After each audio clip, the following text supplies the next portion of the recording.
Adventure Time might just be the most iconic and greatest show of the 2010s, with a massive story spanning from before time began to thousands of years past modern day. But when did you stop watching? When Finn and Jake obtained the all-powerful Enchiridion from Mount Cragdor? When Ricardio left the Ice King's chest? When they met Billy and fought the Lich? Marceline's song about her father eating her french fries? The insane rule of the Earl of Lemongrab? Prismo in the Time Room? The resurrection of the vampires? The Island of Humans? The complete elemental takeover of Ooo? Or the massive gum war with the deity Golb? Or have you continued watching all the way into the Fiona and Cake show? Today I am going to cover every inch of the story in all three shows, making it a total of 297 episodes, along with over 100 comics and multiple video games. There is so much canon, and I'm going in extremely comprehensive detail. So come on, grab your friends and about 3 hours of your time, and let's begin at the beginning. It all begins in the time before time existed. Before there was anything,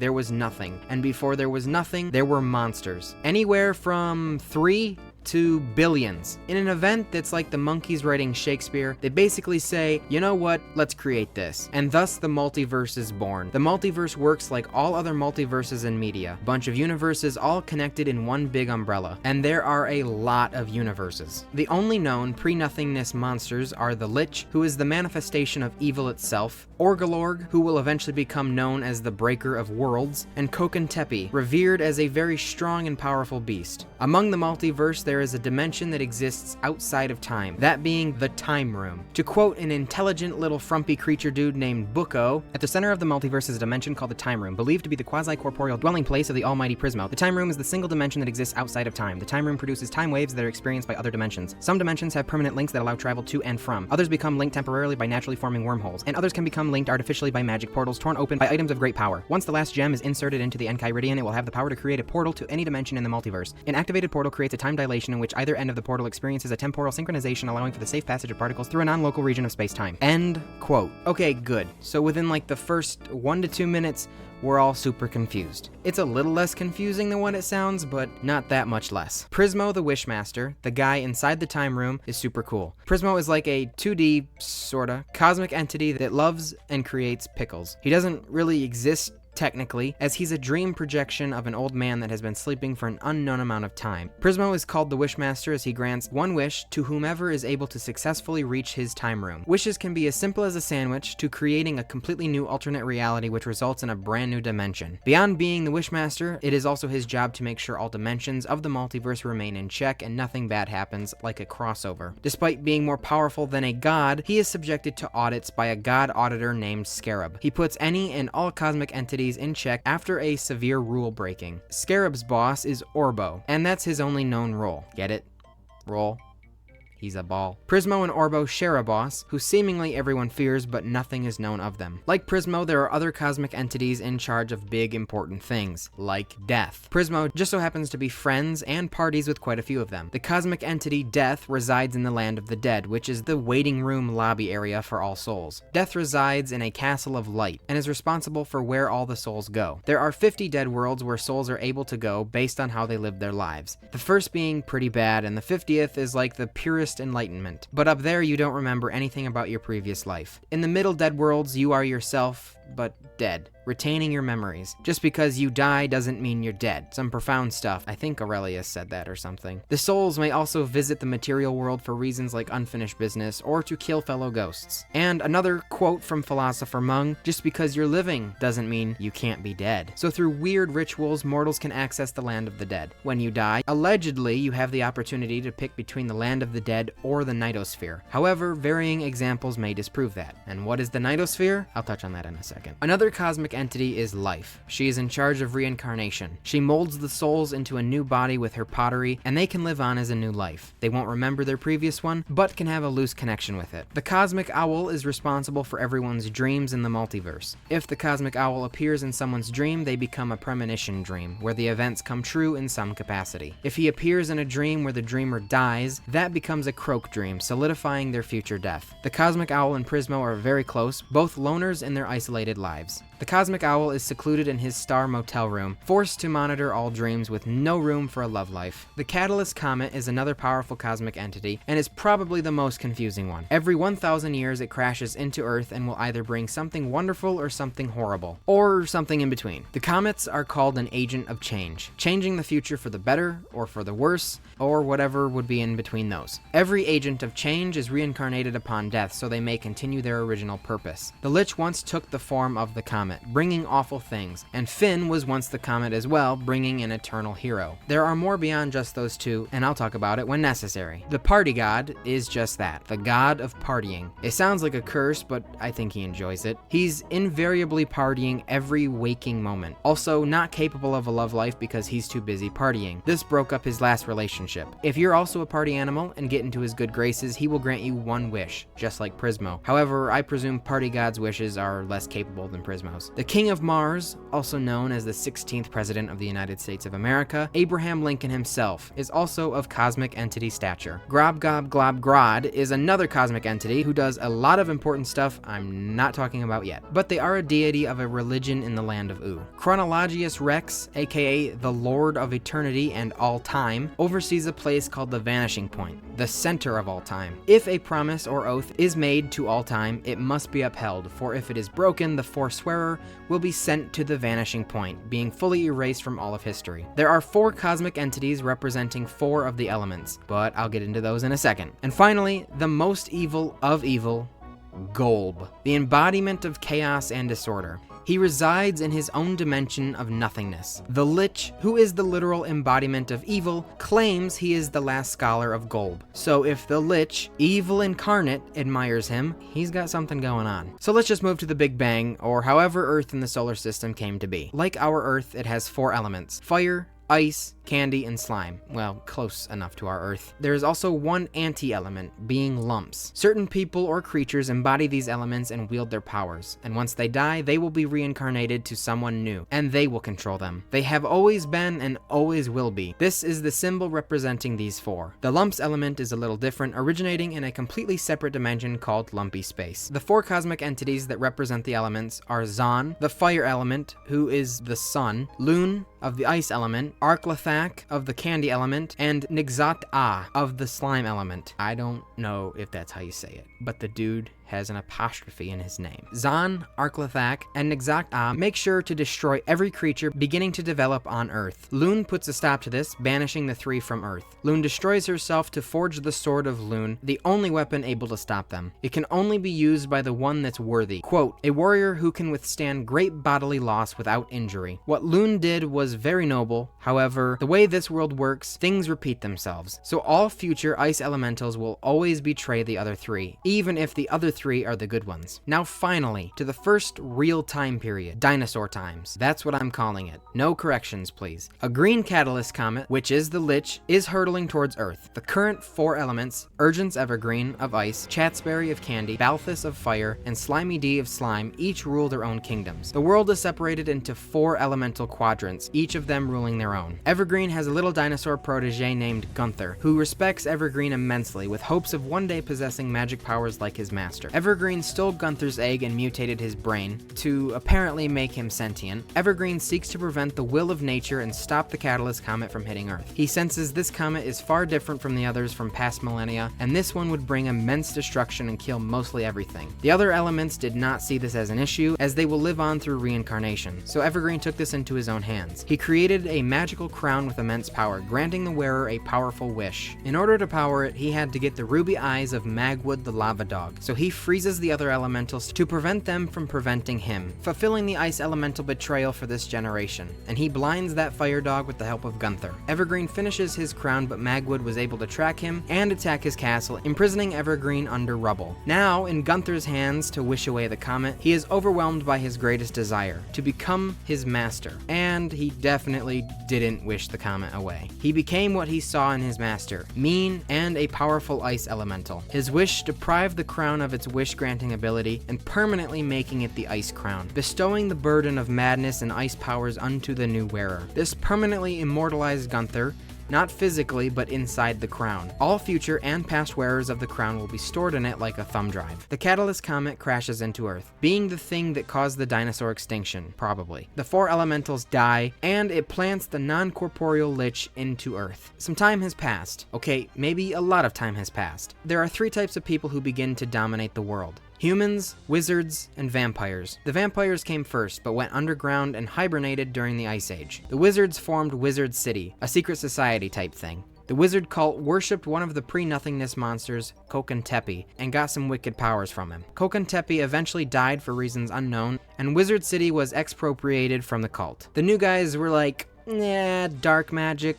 No, only good boy magic. Kokentepe's body was sealed away in a chamber beneath the city to contain its potential post-mortem powers. Imagine being so powerful that death isn't even good enough to contain you. The next major event, actually given a name, the first coming of Golb, the embodiment of chaos, in case you forgot, attacks Mars. So, actually, back up. Mars is just like Earth. It has its own civilization of human-adjacent people. The ruler is the King of Mars, aka Abraham Lincoln. Despite not being born yet, he is the ruler. Prominent Martian figures are Grob Gob Glob Grod, who, like I mentioned, will eventually become a religion's god. They are 4 dudes in one body, and they have a brother, Magic Man. Magic Man had a wife named Margles, and when Golb arrived, he wiped Margles from existence. Devastated Magic Man creates a defense system called Magical Automatic Resistance Generating Laser Energy Supplier, or for short, Margles. It looked identical to Margles and was installed on the highest mountain of Mars. Due to his clouded judgment and loss, the defense mechanism was created with Magic Man's nightmares and faulty spells, so it goes insane and the new Margles must be powered down. He spends a long time, potentially years, trying anything to get her back, even wishing for her from Prismo. But wish magic has no effect on Golb. So what do we do when we lose someone instead of handling it normally? We become a raging a-hole and a diabolical little riffraff. He terrorizes Mars for hundreds of years, and I'll resume that when we get to the hundreds of years. A new encounter with a cosmic entity.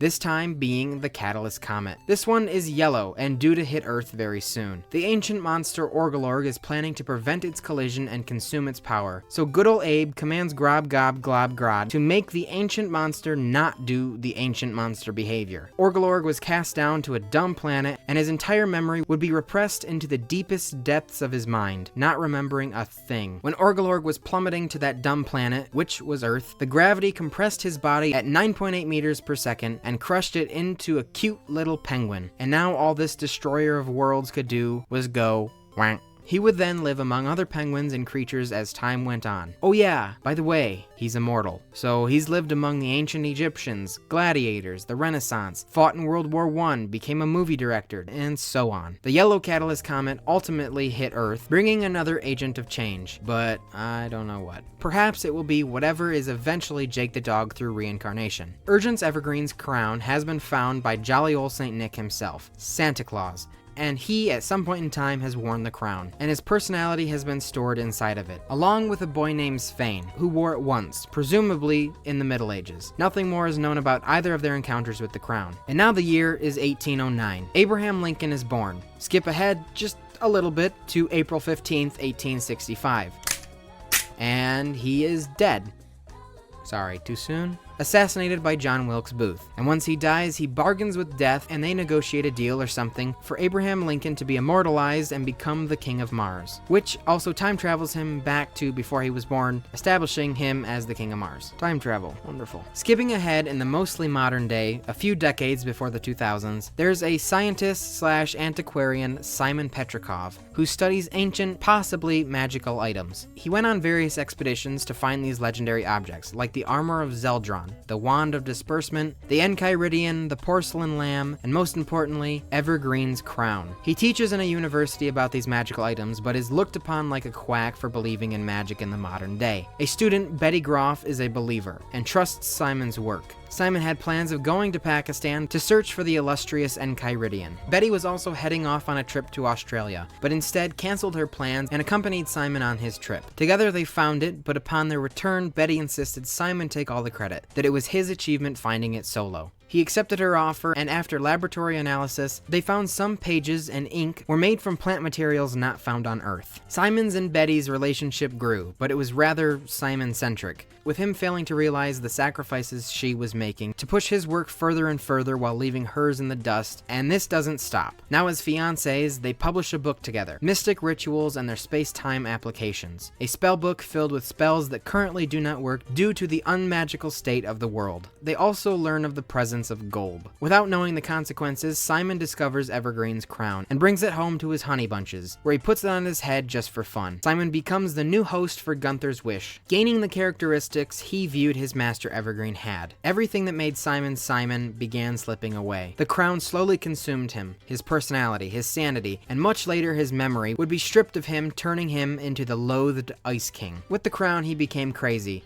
upsetting and scaring Betty, forcing her to briefly hide behind a corner close to him. Suddenly, a portal opens, caused by Simon, 1,000 years into the future, and future Simon was going to apologize for everything that happened in the last millennium. But instead, past Betty jumps into the portal, entering the Land of Ooo, leaving the current Simon to never know what happened to his princess. He believes that she ran away because of him, which is technically true. She ran away for him in the future. Simon begins taping himself and documenting his downward spiral. Even without the crown on, Simon's being has been infiltrated by Gunther's wish. His skin turns blue and his hair is turning white and growing rapidly. As his transformation is underway, he is able to harness ice and frost powers just like the ice elemental. So let's turn to the Nightosphere. The Nightosphere is another dimension, kind of how lumpy space is its own. The Nightosphere is hell, essentially. It's a scary, scary place. Hellish creatures, demons everywhere, constant death. It's not a nice place. Well, I mean, if you think it is nice, you might be a little whacked up. The leader of the Nightosphere is Hunson Abadir, the Lord of Evil. He and Death once competed for the amount of dead people they were bringing in. Hunson claims he doesn't even know where he comes from, if he had parents, etc. He supposedly created the Abadir Axe to slay the current Lord of Evil at the time, and once he was slew, he usurped the position. He's had access to Earth for thousands of years, but now he's back. And despite what you may assume he would do with a title like the Lord of Evil, he doesn't destroy buildings and cities. All he destroys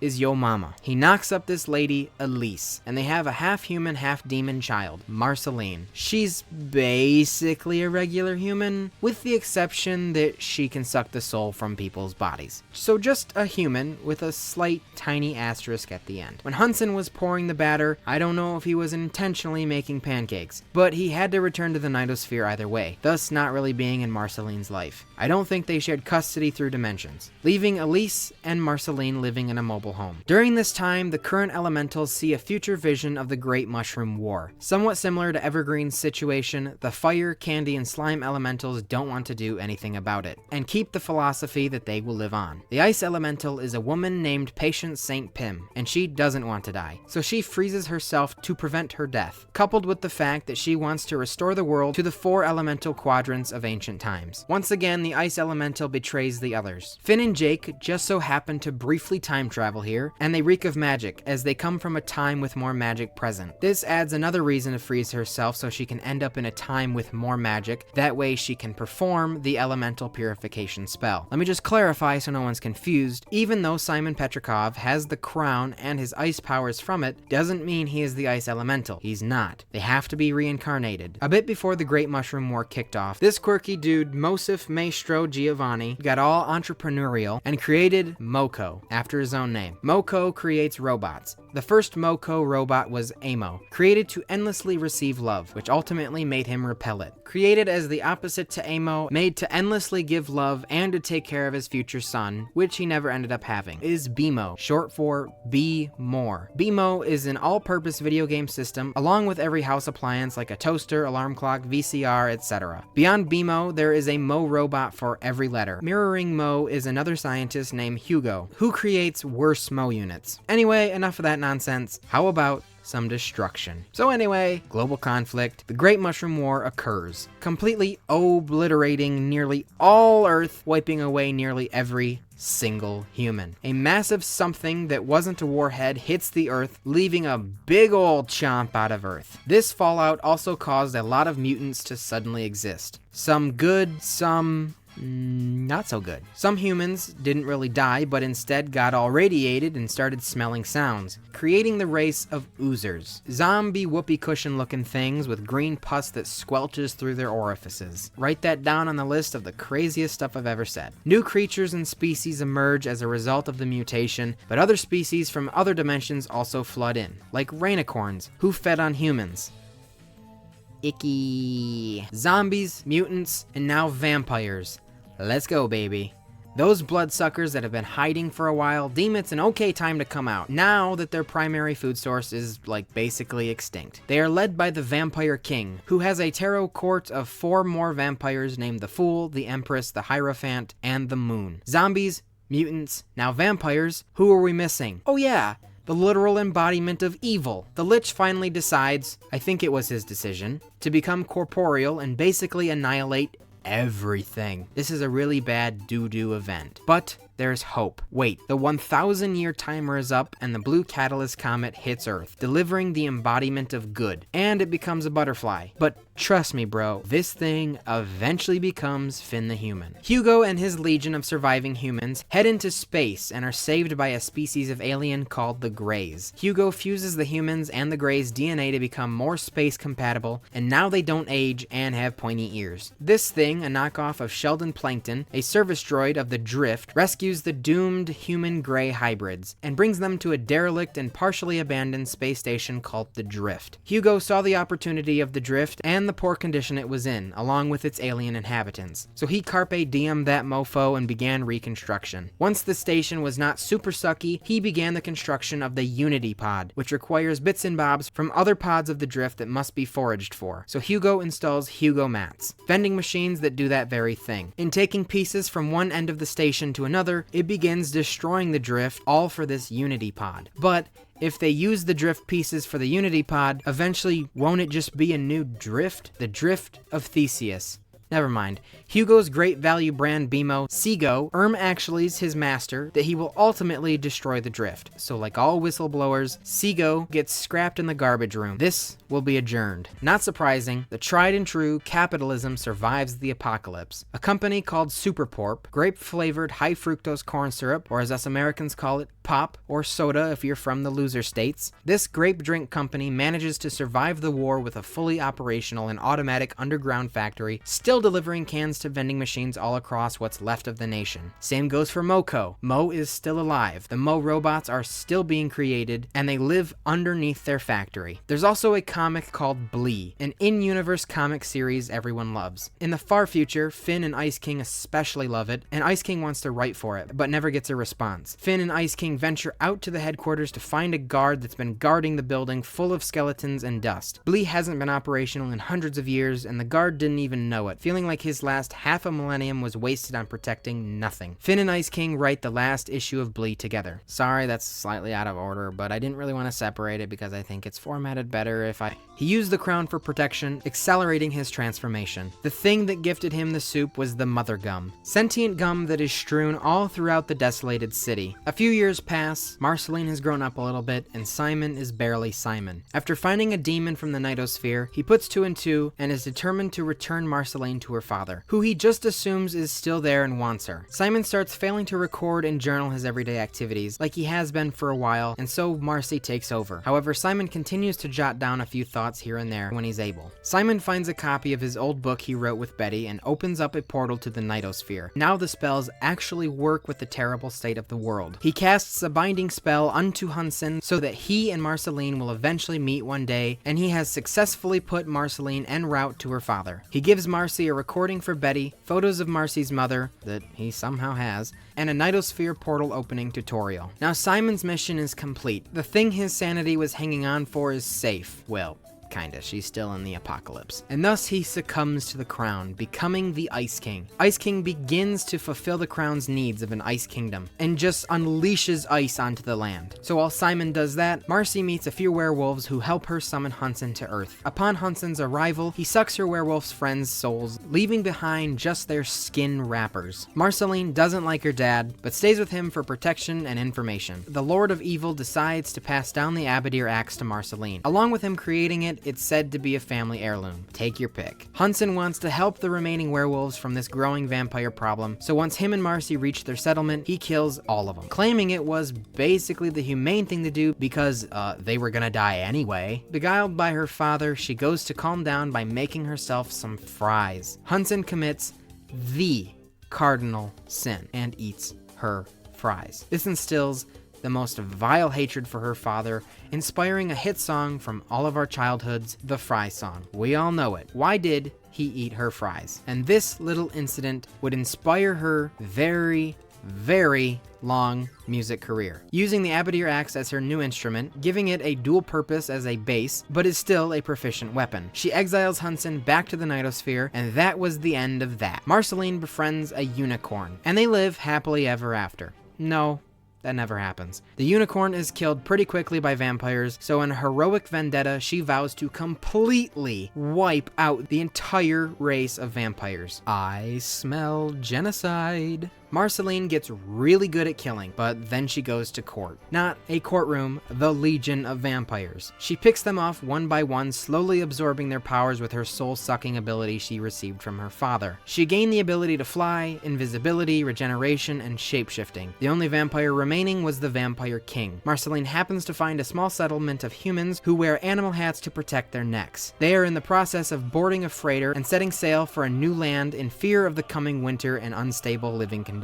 Marceline now faces the Vampire King on the boat, and she successfully stakes his heart, and at the same time, he bites her neck, leaving one vampire, Marceline. She doesn't leave with the humans and stays on the mainland, becoming known as Marceline the Vampire Queen, and now she's also immortal. Also, she has no vampires to rule over, so that title is basically only ceremonial. She also accidentally kills her own dog, Schwabble. Just like her adopted father, she seeks out a certain book. The book, dare I say, the Enchiridion, using it to resurrect Schwabble, making him immortal as well. And then what does she do with this ultra-powerful book? Puts it under her head for a pillow and hibernates for hundreds of years. The boat of humans settled on a wee little archipelago. They form the Founder's Island and do what we humans do best: colonize. Joe, one of the humans, who is also one of Marceline's friends, gets lost, so Two-Bread Tom, leader of the freighter and her father figure, blames himself, deciding the safest thing to do was isolate the islands from the outside world. Joe returned but didn't like the isolationist idea, so she and a few defectors escaped as the Guardian was under construction. They became known as the Hiders, eventually a derogatory term. The Guardian is a massive robot protector kept in the water to prevent anyone from leaving, or anyone from coming in. The humans would then recreate what life was like before the Mushroom War, but 1,000 times better with better advanced technology. Moko also had some responsibility in helping their advancements, whether it be with the Guardian or something else. Hundreds of years later, the humans are still thriving. They can't all be cool like Marceline and Ice King and become immortal, so Two-Bread Tom and the original humans have long since died and are now looked upon as the founders, and an almost godlike worship respect thing is attributed to them. After all this time, the island is the only place where humans can be found. They were all dead on the mainland. But why? I don't know.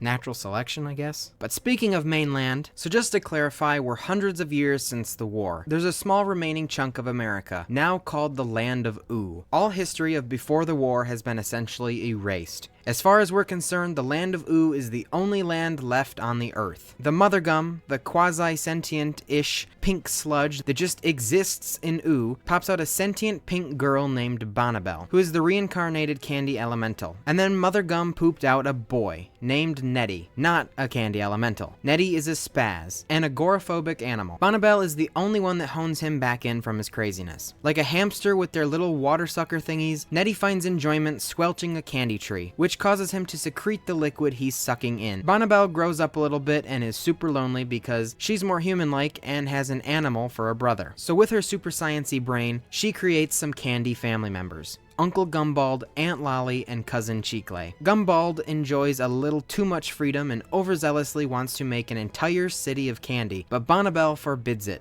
And instead of obeying, what should we do? Create a potion that will make the victim brain dead, called Dum Dum Juice. Gumbald creates a new candy person named Mr. Cream Puff for Bonnibel to date to distract her. Gumbald forms an alliance with Lolly and Chicle, but quickly use the Dum Dum Juice on them anyway, turning Lolly into a piñata called Manfred and Chicle into a cookie named Crunchy. Since Lolly is now lost inside that body, she was technically his wife, so Uxoricide. Oh, yeah. And his supposed son, Cheekley. Filicide. Oh, yeah. Bonnie sabotages his plans and uses the juice on Gumball, turning him into Punchy the Punch Bowl. And thus, since he had the dum-dum juice used on him, which was the uncle she created, and it kinda killed him, wouldn't that be avunculicide? Oh, yeah. Her created family remains trapped inside these docile bodies, but cannot do anything about it, as Punchy, Manfred, and Crunchy each have their own personalities and are their own people, with no hatred for her. Bonnibel sees how great it is to have power over the simple-minded, so she plans on creating an entire kingdom of these goofballs, just like Gumball wanted. With the creation of the Candy Kingdom underway, Bonnibel crowns herself Princess Bubblegum. She hasn't forgotten about Nettie. The entire kingdom will surround the tree that he infinitely suckles on, and the juice he secretes powers all of the Candy Kingdom. She also locks away the Mother Gum for its safety under the kingdom. Henceforth, I'm calling Princess Bubblegum PB, just so you all know. She goes to a concert performed by a queen wielding a bass axe. Marceline has awoken from her slumber and has become a rad and gnarly rock star in Ooo. Marceline throws out her shirt to PB and they fall in love. During their relationship, PB goes mining, finding red and blue gems, which are sentient, but they don't know that. Carl the red gem is in love with Gemma the blue gem. They were once meteors that crash into Earth in dino times. Carl shoots lasers and Gemma can activate robots. She gives Carl to Marceline and PB keeps Gemma. So remember the blue catalyst comet, the embodiment of good, then a butterfly, then pink goop, which is not the Mother Gum, and then it becomes Shoko, this green lady with one arm, after her parents traded it for a computer. Can you blame them? You can't miss the new Fortnite season. They abandoned her in a dojo and she had nowhere to turn but crime. She and her tiger, a previous version of Jake the dog, are hired by the Bath Boy gang to steal the amulet that contains Gemma the gem worn by Princess Bubblegum. Instead of stealing it, Shoko accidentally befriends PB and becomes a trusted warrior to her. PB shows Shoko her new project, the Gumball Guardians, two massive gumball machine giants entrusted to protect the Candy Kingdom against the greatest threats. And with Gemma's powers, she powers them. The Bath Boy gang shows up and threatens Shoko to complete the job. So despite PB being really great to her, giving her a new robo-arm and everything, Shoko tries to take the amulet, but it's blasted by a Gumball Guardian into the radioactive river surrounding the kingdom, and she survives. I guess. But she's now a disgusting gelatinous blob and manages to crawl away with the amulet, and then she dies. Her body will then transform into a massive willow tree. The cycle of life. It's like they always say, the QVC ring channel is my favorite. A couple of people have probably said that. PB and Marcy's relationship works for a while, but they are complete opposites. All business and all party. She has a kingdom to build, and she has a music career to pursue. PB is summoned to one of the earliest kingdoms of Ooo, the Glass Kingdom, where everything is made of glass, even the people.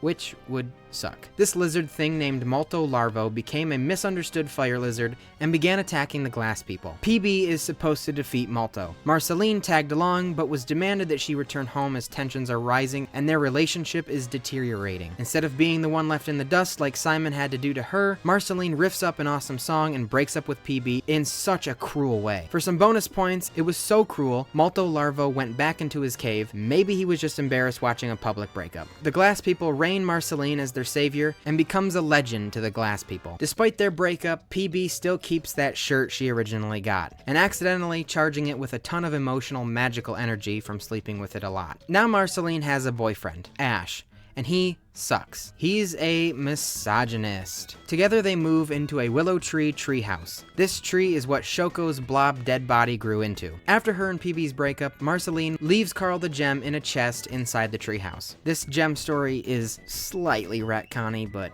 it mostly works. They eventually move out and Ash sells Marceline's prized possession, Hambo, the teddy bear Simon gave to her 1,000 years ago. He sold it to Maja the Sky Witch for a potion. It was so valuable to Maja because it contained a significant amount of emotional magic energy, which powers Maja's magic. Quicker than Ash could say the 1950s were a better time, Marceline dumps him. Bouncing over planets, in Mars, everyone is fed up with Magic Man's fiendish behavior. He unleashes 3 non-traditional plagues, one being the Plague of Hair, where all water turned to hair, and when drank or eaten, because I don't think hair could be drank, you would go bald. This affected Grob Gob Glob Grod, forcing them to wear this helmet, armor, trapezoid pointy thingy. Abraham Lincoln punishes Magic Man, banishing him to Ooo, but he's given a transporter that allows him to return. The transporter can only be activated by someone who cares about someone, effectively keeping Magic Man in Ooo, terrorizing and grifting the people there, which doesn't really seem like an effective punishment. At some point, he captures Tiny Manticore, who becomes his pet and simultaneously his hostage, and together they live in a drab little shack.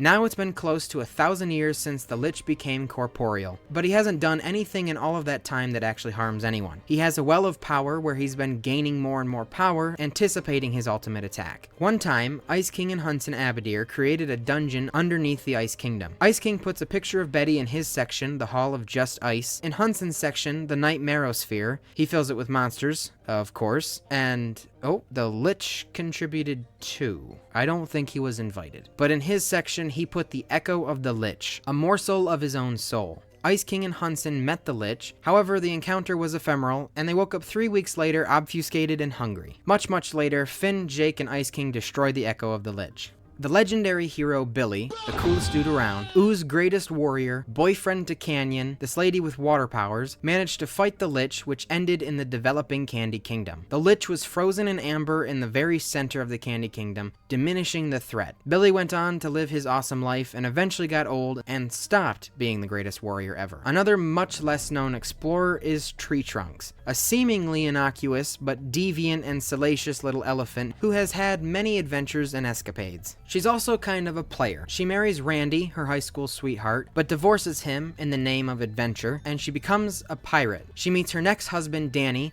who only wanted her pirate ship. Tree Trunks didn't sign a prenup, so she maroons Danny on an island and tries to kill Mr. Faduti, Danny's conspiracy partner. Then the promiscuous elephant starts her own company with the pirate treasures and becomes even richer, having vague involvement with Moko and falling in love with her seal secretary Wyatt. Then they get married by a man made of earwax who claims to be the true king of Ooo. But he's only a con man, and he's made of earwax. I just have to mention that a second time.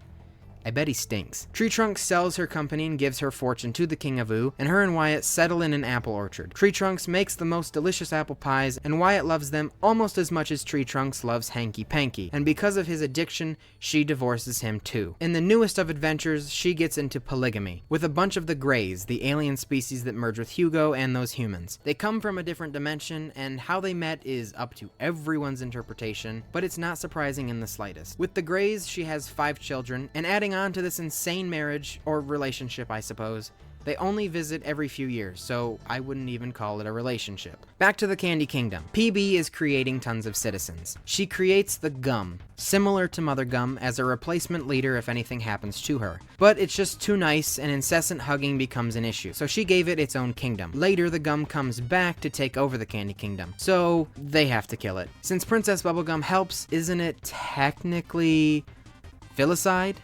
Oh yeah. She set out to make a new heir, less sweet, birthing the Earl of Lemongrab, her vice princess. Except he's a dude. Lemongrab is one of the very few candy people that was unacceptable. He flails and screams, being one of the only failures of PB. He too is sent away, but remains the vice in case anything were to happen. All other candy people are made like her transformed family, stupid and harmless. Cinnamon Bun is the primest of prime examples of this. His extreme stupidity is also attributed to him supposedly being half-baked. There's Starchy, the gravedigger, who also runs a radio show called The Graveyard Shift. He's somewhat of a rebel, thinking PB is a tad totalitarian. Colonel Candy Corn, an old war veteran, despite there not being any wars he could have served in, I think. Root Beer Guy and Cherry Cream Soda are created and instantly married. Choco Berry and Mr. Cupcake, more prominent candy people, also get married, but that doesn't happen until the modern day. The Banana Guards, there's tons of them, but with their harmless and stupid candy DNA, the part of their name that says guards makes them oxymoronic. As a result, a legion of robots similar to the Gumball Guardians is created, called Rattleballs. They were so good at fighting crime, they got rid of all of it, which then made them resort to violence, so they had to be deactivated. Well, I mean, killed, really. Compressed into a little Wally cube. They were killed by PB. Also, since they were created by PB and then killed by PB, doesn't that mean filicide? But a single robot escaped to a junkyard. He gives himself a unique name,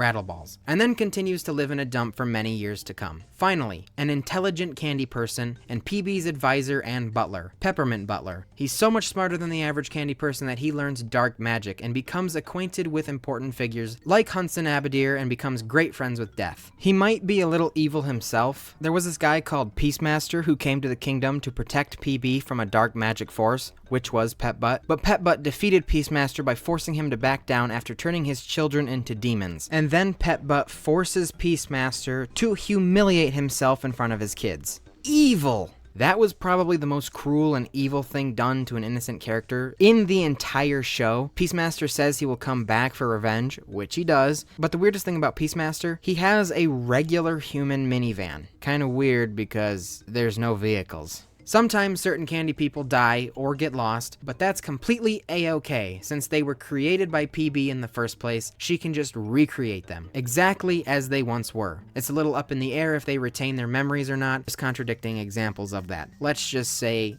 yeah. It is confirmed, though, that some candy people are just better than others, are just too special to be resurrected. So PB gets to play God if one is just better than the others, which also makes no sense. If one is better, wouldn't you want that one alive and not the lesser ones? The quintessential example of the recreation is James. This wafer thing guy went with Finn's place. Its ruler is the Flame King, and he got there by killing all of his family in succession for the crown. Wait a second, killing his family, you say? Familicide. Oh yeah. Mo had his hand in this kingdom just like he did with the Guardian of the Island and some sort of involvement with the Martian civilization as well. He created the Sleeping Fire Giants. They ignited the flame which made it possible for the fire people to exist and start the kingdom. And Mo did that because he was bored. Mayhaps. I don't know. The Flame King has a daughter, Phoebe the Flame Princess. Henceforth, FP. She is the reincarnation of the Flame Elemental, but she doesn't know that. The Flame King hears a prophecy that she will become more powerful than him and will overthrow him. So like all family before he sends her to her death,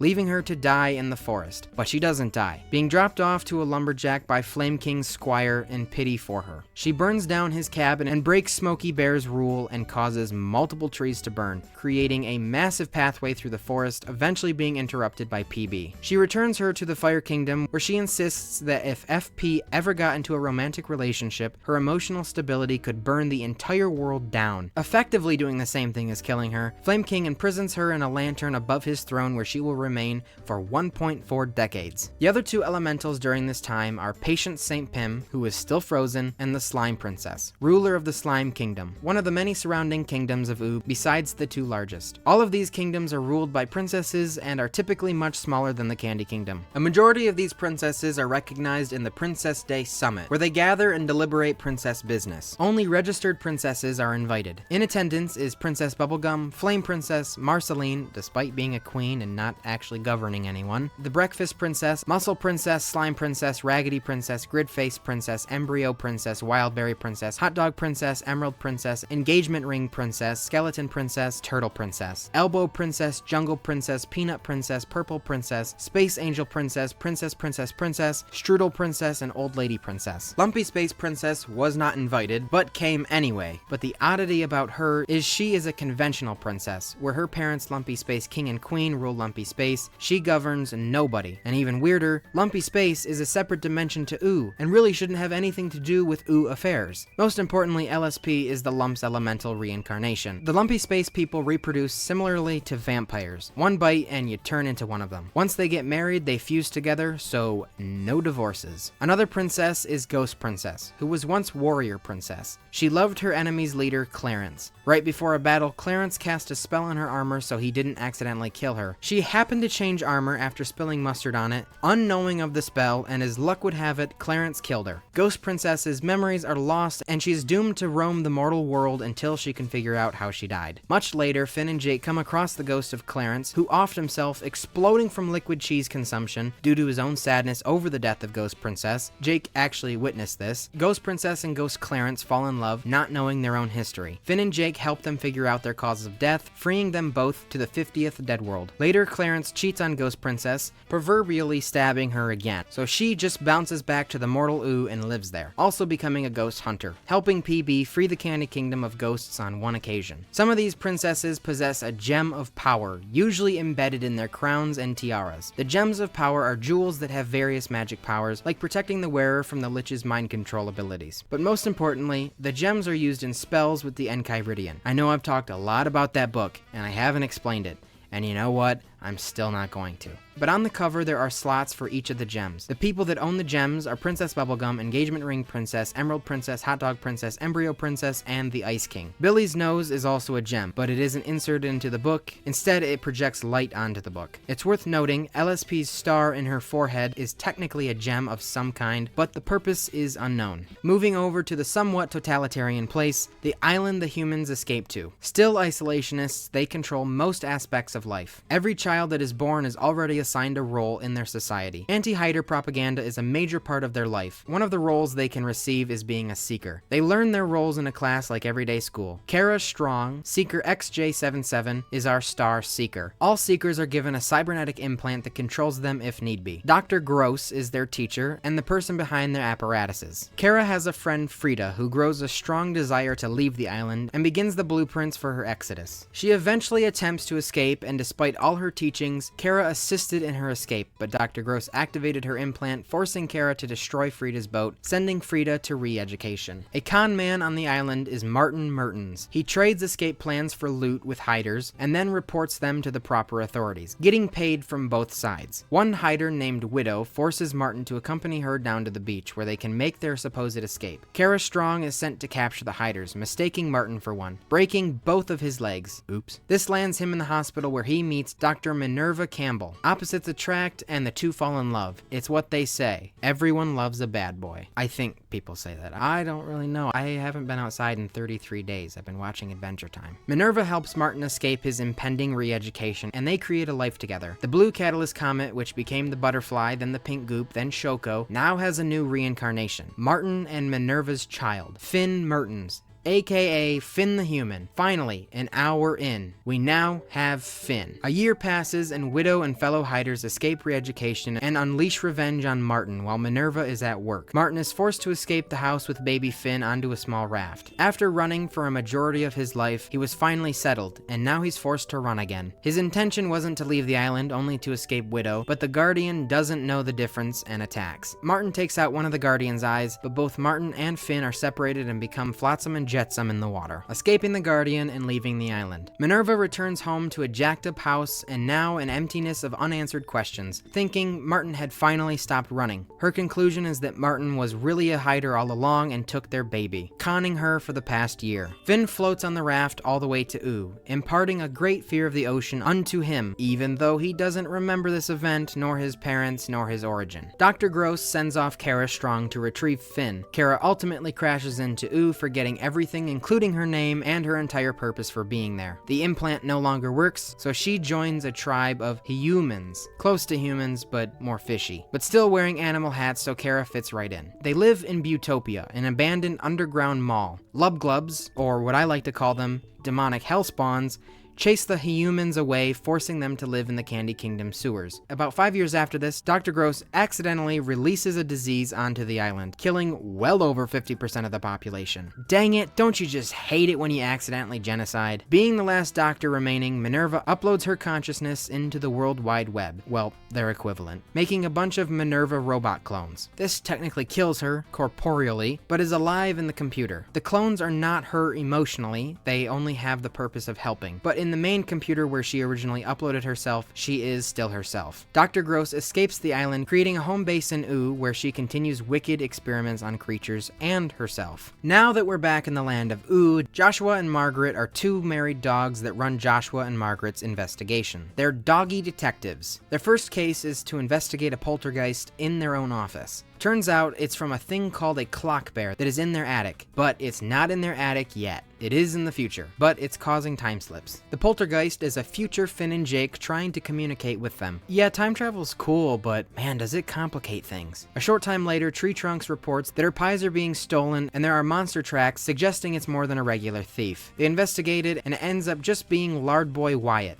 stealing his own wife's pies. She even tells him that he could have just asked. Case closed. However, they find a real monster trail and follow it despite Joshua's pleading that Margaret is too pregnant. The monster ends up being a blue shape-shifting creature named Warren Ampersand. He is from a planet called Nara, where he's the only inhabitant. He wants to be immortal, so what he does is grooms a host from afar for children on other planets. He impregnates them briefly, birthing a new son, letting the son inherit his shape-shifting powers, then lures them to Nara, shape-shifting into an entire fabricated city to deceive the son, and then drains his son's shape-shifting energy via a belt, and then killing the son. And then he does this all again when he gets close to death, forever regenerating himself and killing his offspring. Oh yeah, filicide. Man, though, that's crazy evil. I just hope that that doesn't happen in real life, because that'd basically be impossible. Oh, yeah, the Venmo vampire, injecting his son's blood into him so he can live forever. Joshua finds Warren Ampersand and he impregnates Joshua on the top of his head, and then Warren dips. Joshua and Margaret meet back up and out pops a baby from Joshua's head. And then a baby pops out of Margaret. The baby from Joshua would be named Jake, who inherited his other father's shape-shifting stretch powers. Also the reincarnation of Shoko's tiger and perhaps the yellow catalyst comet. This predestined sucking of life could have possibly instilled Jake with his immense fear of vampires. And the baby from Margaret would be named Jermaine, just a regular dog. So they have one child he gave birth to and one she gave birth to, and they never let the boys know. They adopt a third child, created by a magic queen. Gata has a portal in her mouth. The queen is banished to another dimension, but the portal in the mouth connects them. Gata finds her way to Joshua and Margaret, and they adopt her. Later on, Joshua and Margaret would discover baby Finn, stuck to a leaf, and the adhesive is Finn's own Finkel. They think he's a mudfish at first, so they call him Finn. By luck, that's his real name, and they choose to adopt him and raise him with their puppies, and Gata. Martin, meanwhile, doesn't have the nicest of stories. He is pulled out of the water by Mr. Faduti, the dude Tree Trunks tried to kill, and Martin most likely has amnesia. He ends up a space criminal and can only remember dregs of his past. Joshua finds Gata's mouth portal, and to close it, uses a magic item. Gata turns to stone and wipes herself from all of their memories, leaving just a stone statue. A decade later, Finn and Jake break the statue and Gata comes back to life. She knows them, but they don't know her. The portal is reopened, but Gata says, nah, magic queen lady bad, sacrifices herself, becomes stone again, and Finn and Jake forget about her again, making Gata null and void. Finn, Jake, and Jermaine are raised in the office and eventually a house atop a hill, filled with all kinds of cool monster artifacts and treasures from adventures. Joshua's adventurous personality inspires Finn and Jake immensely, while Jermaine,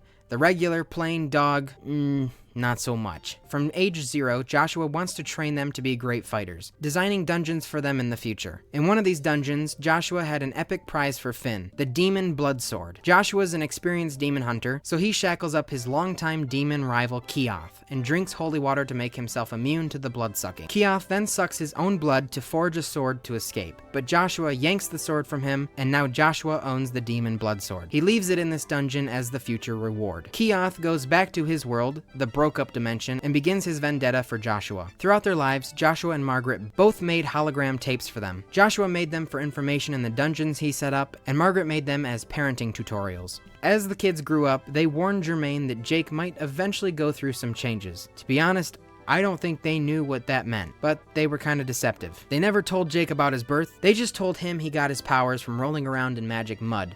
And they told Finn he was born from a cabbage. During a winter, Joshua takes Finn and Jake out, and they stumble across the tree fort. Amazed in its glory, toddler Finn says they should move in there. Quote, when we grow up, we'll live here and be best friends and spend every day together having adventures. For all time. When baby Finn said all time, he made an unbreakable oath to Chronologius Rex, and if that oath were to ever be broken, he would be sent to the vanishing point. A few years later, Finn and Jake move into the treehouse Marceline still technically owns, even though she doesn't live there. I mean, squatters' rights though. Finn has technically been there since the treehouse was made. If we really want to get technical, he is the tree because of Shoko. Also, water nymphs live in a pond outside the treehouse. Just thought I should mention that. I don't really know why. Also outside the treehouse is Science Cat and Shark, who come every day at 4 to fight Finn and Jake in a recreational way. They always decapitate Shark, but he regrows his head within the hour. Shark eventually died of old age, so Science Cat brings Spear Bear as his partner. Joshua would teach Jake something that would set him on an opposite path to his brother, pickpocketing. Since dogs age much faster than humans, Jake and Jermaine are already adults while Finn is still just a kid, so they begin to have their own lives. Jake leaves home and becomes a criminal. Way to go, Dad. You raised a hoodlum. Just the occasional purse theft and bike jacking here and there, but eventually evolves to a crime syndicate. Created by himself, his cohorts are Gareth, able to hypnotize people, and I definitely wouldn't leave your drink around him, the Flying Lettuce Brothers, able to imitate voices, and Tiffany. He can...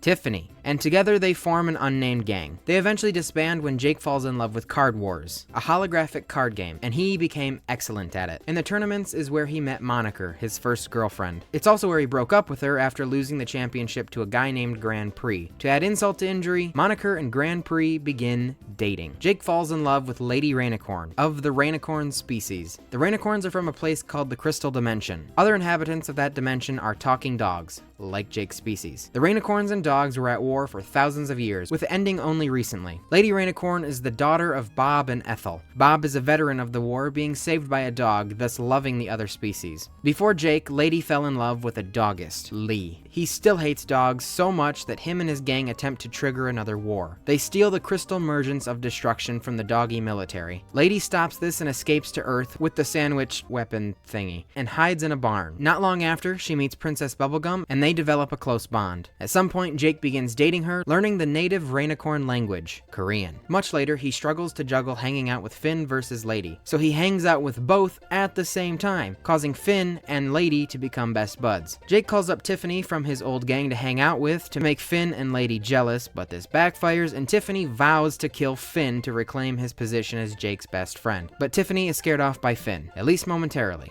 Lady wants her parents to meet Jake, but instead he invites them over early to get to know them. He stretches and pretends to be a Rainicorn in fear they may not like him due to the Rainicorn dog history. Bob reveals his war story and that he has an immense affinity for dogs. Jake has some interest in the arts. He writes a book under the pseudonym J.T. Dogzone called Mind Games that give false dating advice, and a newspaper column called Begs the Question. A squirrel potentially named Stanley is a little Mark David Chapman-y and follows Jake around wanting to be noticed, frothing at the mouth for a droplet of attention. And he does eventually try to kill him. Later on, he writes an article about Marceline and her band, giving her a boost in fame. He also plays the viola. His viola has a little worm named Shelby living inside of it. It's been fun, but Joshua and Margaret croak, and Finn and Jake bury them. They never reveal why they died. Jermaine takes over their house and takes care of all the demonic knickknacks. Like John Locke and the Button, he has to constantly reset a Teddy Ruxpin knockoff to keep a demon at bay. Mo sends off his precious little BMO into space to start a potato farm on Mars. But instead, the plankton-looking service droid that has been decommissioned finds BMO in space and takes him to the Drift, that is in a state of horrible ramshackle from Hugo constructing the Unity pod. Hugo has a new right-hand man, Mr. M, who is none other than Martin Mertens. He's just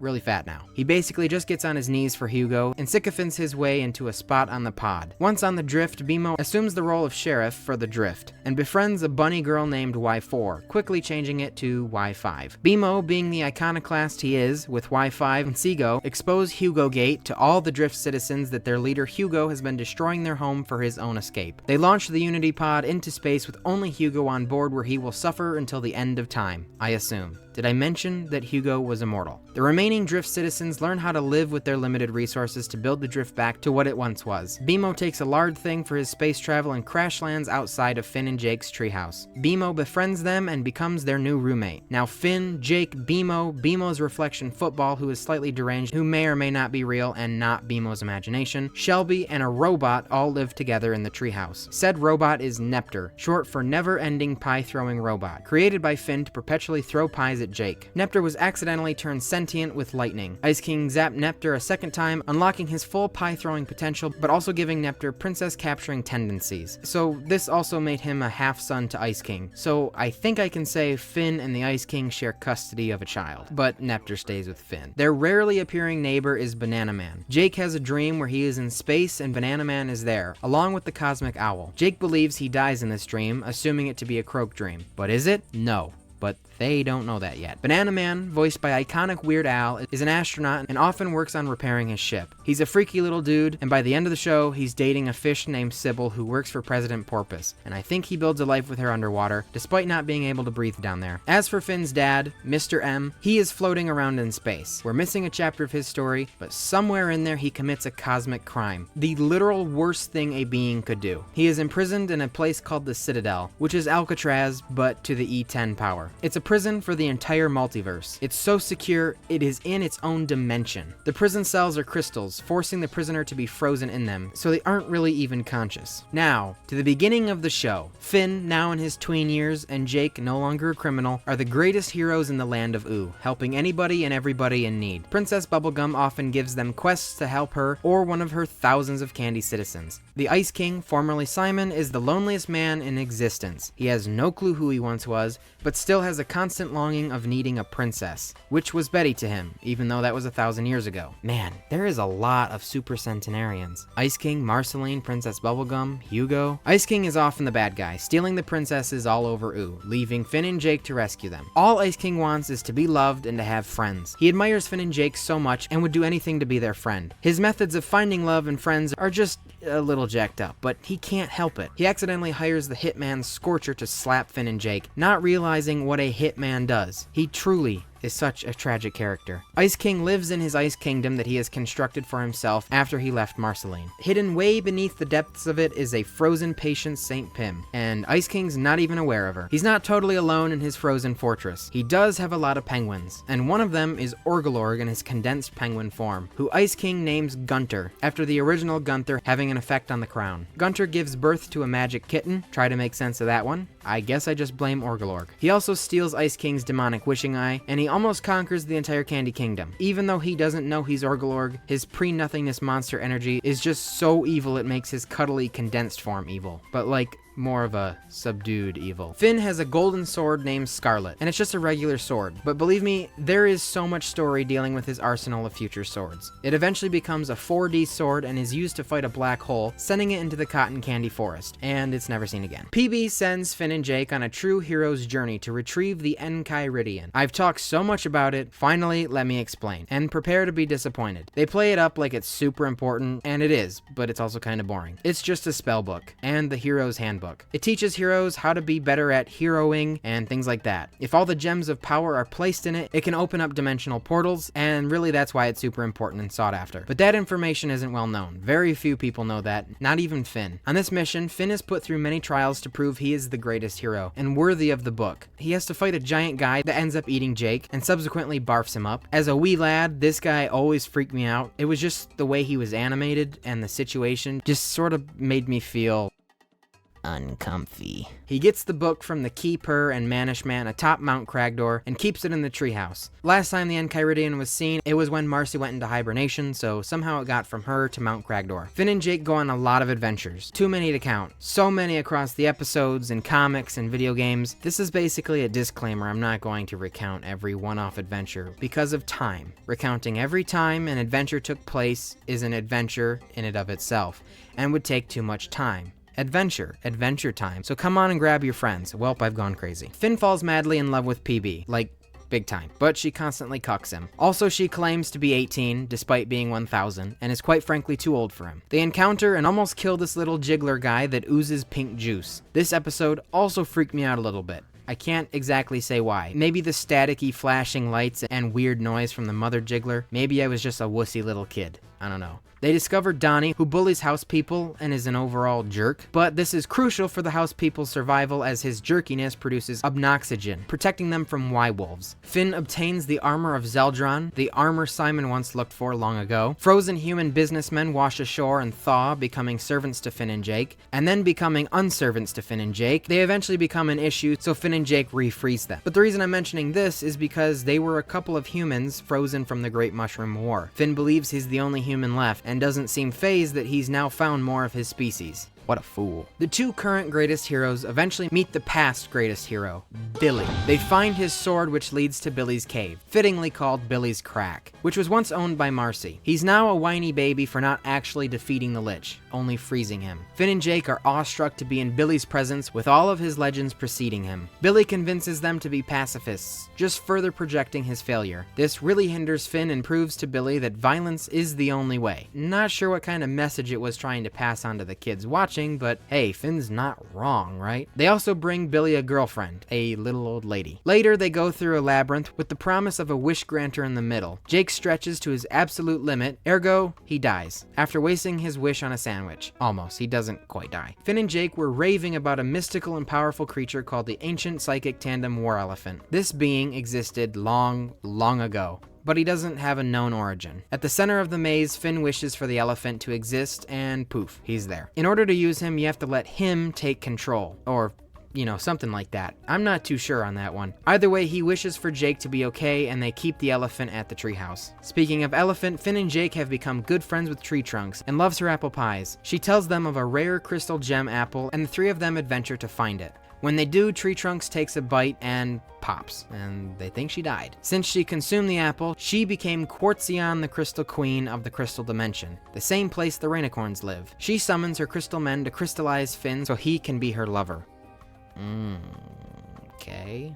They make Tree Trunks throw up the apple and she is restored to her normal self. And that was the end of that. After that, Finn and Jake die. I'm sorry to say, but it's true. They meet death. PB has them watch over her plant, and of course they kill it. They receive help from Peppermint Butler, and he sends them to the land of the dead to retrieve the flower's soul. Jake gets Pooh Brain briefly, but Finn negotiates with Death to resurrect the flower after simply saying they know Peppermint Butler. Ice King's lust for princesses runs so deep that when he accidentally turns his heart sentient, it leaps out of him, with the desire to rip out PB's heart so he could, quote, make out with it. His heart's name is Ricardio, for some reason. And since he left Ice King, he essentially can't do anything to help F and J because he's basically dead and enervated. But he manages to survive his entire way to Candy Kingdom. I guess it's the crown. Now you want to talk about creepy episodes? This was the scariest. It's still kinda unnerving to watch. The overly animated faces and the entire helplessness of the situation, that this heart basically took out the Ice King, one of the most powerful dudes in Ooo. How are Finn and Jake supposed to beat him? At the end, when Finn mushes Ricardio down to a beanbag that's lost all of its beans, it's just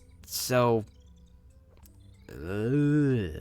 Ice King takes his heart back, with Ricardio promising to return. I hate and love this episode so much. They go to the Goblin Kingdom, home to the salacious Zergiak, ruler of the goblins, unable to stop himself from spanking his people. He loves it so much. He loves it with every ounce of his body. F and J depose him and Finn is crowned ruler, but he denies it and replace Finn with Whisper Dan, some kind of robot servant. He also can't speak, and is a good boy. Later, Finn and Jake are ordered by PB to find the Great Birdman, and to their surprise, it's Zergiak, who went blind but doesn't realize his eyes are in his beard. He did a complete 180. He's selfless and raises birds now. Finn and Jake decide to restore his sight, but really just handed him the bottle again, and instantly wants to go back and overthrow the Goblin Kingdom to spank some more. But the birds leave him for this. He goes home, takes out his own eyes, and then tries to permanently float down the river. But that'd be too dark for a kid's show, so he is awarded with the love of a mermaid. Finn wears Jake sometimes, called Jake Suit. I just wanted to add that because they do it a lot, and it's really cool. Also really weird. Finn and Jake finally meet everyone's favorite vampire queen, Marceline. She shows up and kicks them out of the treehouse because legally she still owns it. They sort of acquiesce, but quickly protest when she kicks them out of their new cave home that she also owns, because not everyone is lucky enough to be immortal. Finn hits her, so she lets them move back into the treehouse, and she builds a home in the cave. When Finn and Jake return home, they encounter King Worm, a hypnotic worm who's not important yet. They ultimately become friends with Marceline, and what do friends do? They help each other out. Well, so I hear. I don't have any. Finn learns about Marceline's fry story, so he summons Hunts and Abadir to Ooo so they can patch things up. Perhaps wasn't the best move on Finn's part for summoning the literal devil, but it worked. After 1,000 years and singing the Fry song to him, Hunson learns he hurt her, and their relationship starts to heal and mend. Finn promptly sends him back to the Nightosphere though, because he sucked the souls out of a lot of creatures on his brief trip. They eventually learn about the Ice King and Marceline's long history through Marceline telling the stories herself, and through finding Ice King's video diaries, which are of his current hopeless self and his past Simon self, giving Finn and Jake more of an insight into his story and how he was once brilliant. Ice King doesn't comprehend that he was once Simon. Even trying to teach him, his brain just seems to be incapable of taking in that information. Marceline struggles with this as well, as she's witnessing her only true father figure suffer with insanity and not even knowing who she is. Princess. Her old boyfriend Ash returns disguised as a wizard and puts Marceline under a sleep spell. Still disguised, Ash has Finn and Jake go into her memory to awaken her, but in this act of chicanery, what they were told to remove was the memory of their breakup and him selling Hambo.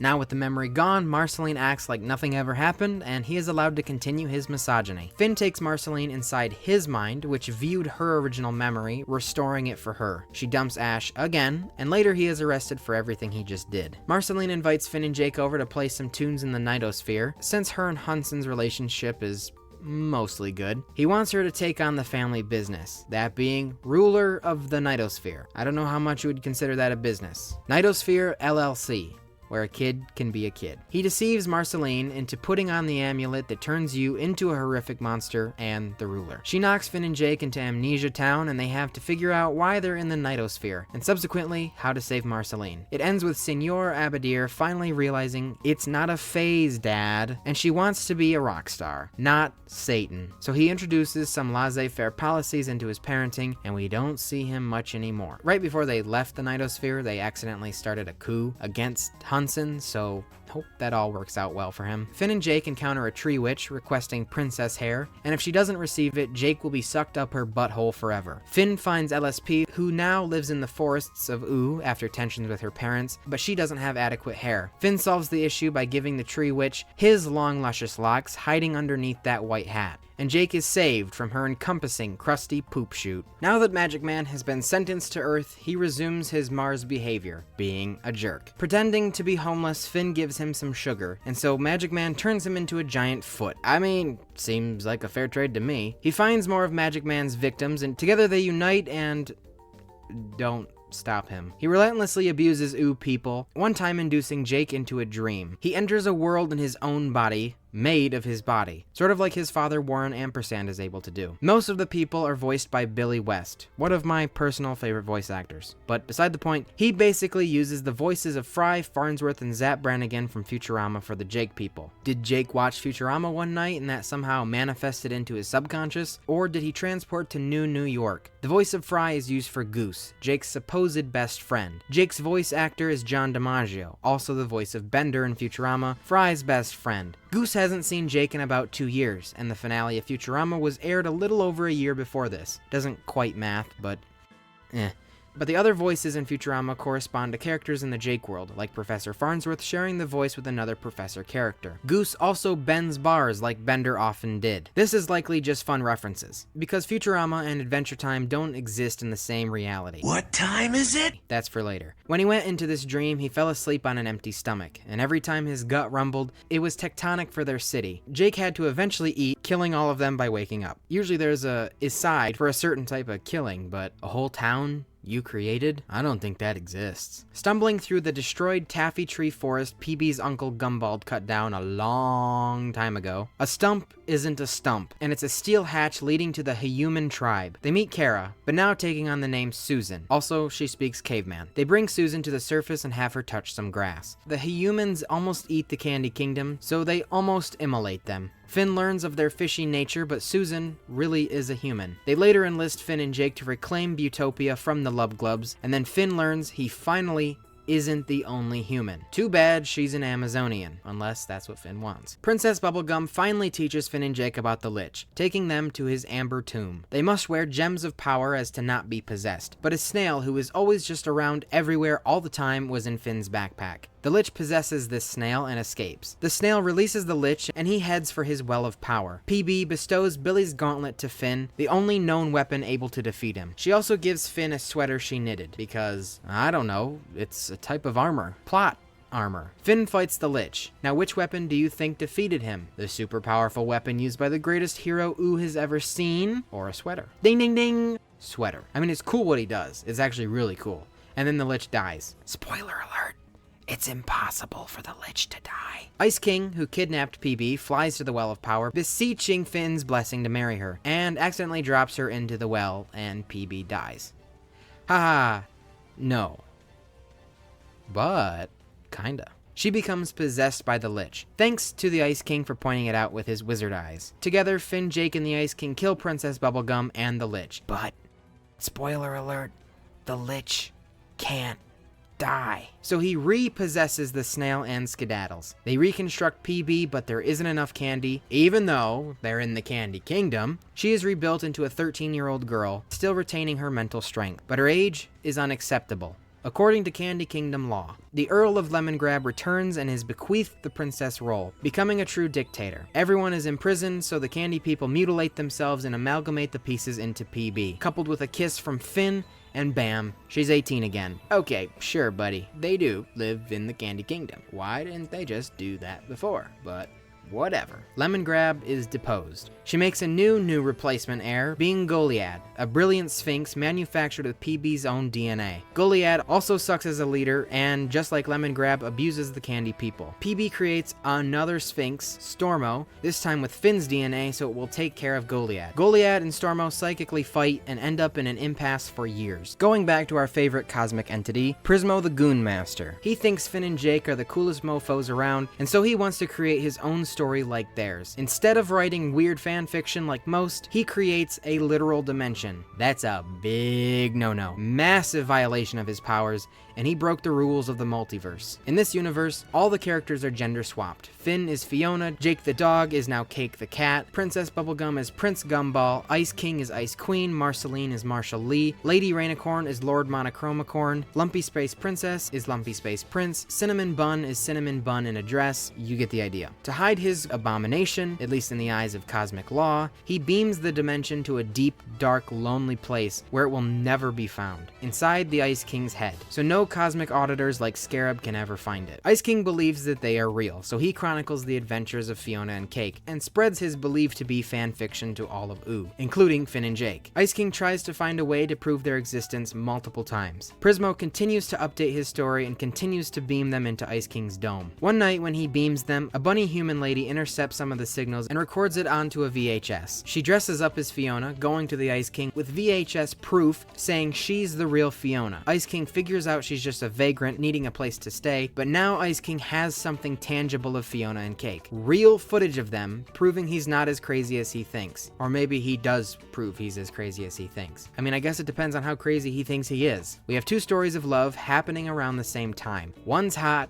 and one's really hot. Finn and the Flame Princess, and Tree Trunks and Mr. Pig. You can interpret that how you want. The titillating Tree Trunks falls in love with Mr. Pig, just an overall pretty mundane dude. The two will eventually get married, being officiated by the King of Ooo, which almost severs Tree Trunks and PB's relationship, even though she saved them from a wicked slave contract the King of Ooo was going to put them in. Finn is a whiny baby. Wah wah, nobody loves me, wah wah. The girl that is 76.92 times my age denies me. Wah, wah. Jake pretends to be a baron, and along with the help of Flambeau, Jake is granted an audience with the Flame King to arrange Finn with FP. Jake finds out she's evil, according to her father, so Jake puts a halt to their meeting real fast, making FP unstable like PB once warned. Finn and FP meet and play a bunch of mind games with each other. They are both a bunch of whiny teens. FP finally agrees to date him after seeing his whiny baby tears, thinking he is her opposite, a water elemental. PB finds out about the relationship and tries to stop it, and she doesn't really seem to have any issues with FP dying if need be. If Finn and FP kiss, she will destabilize. And what's the opposite of destabilize? Stabilized. That's what we want.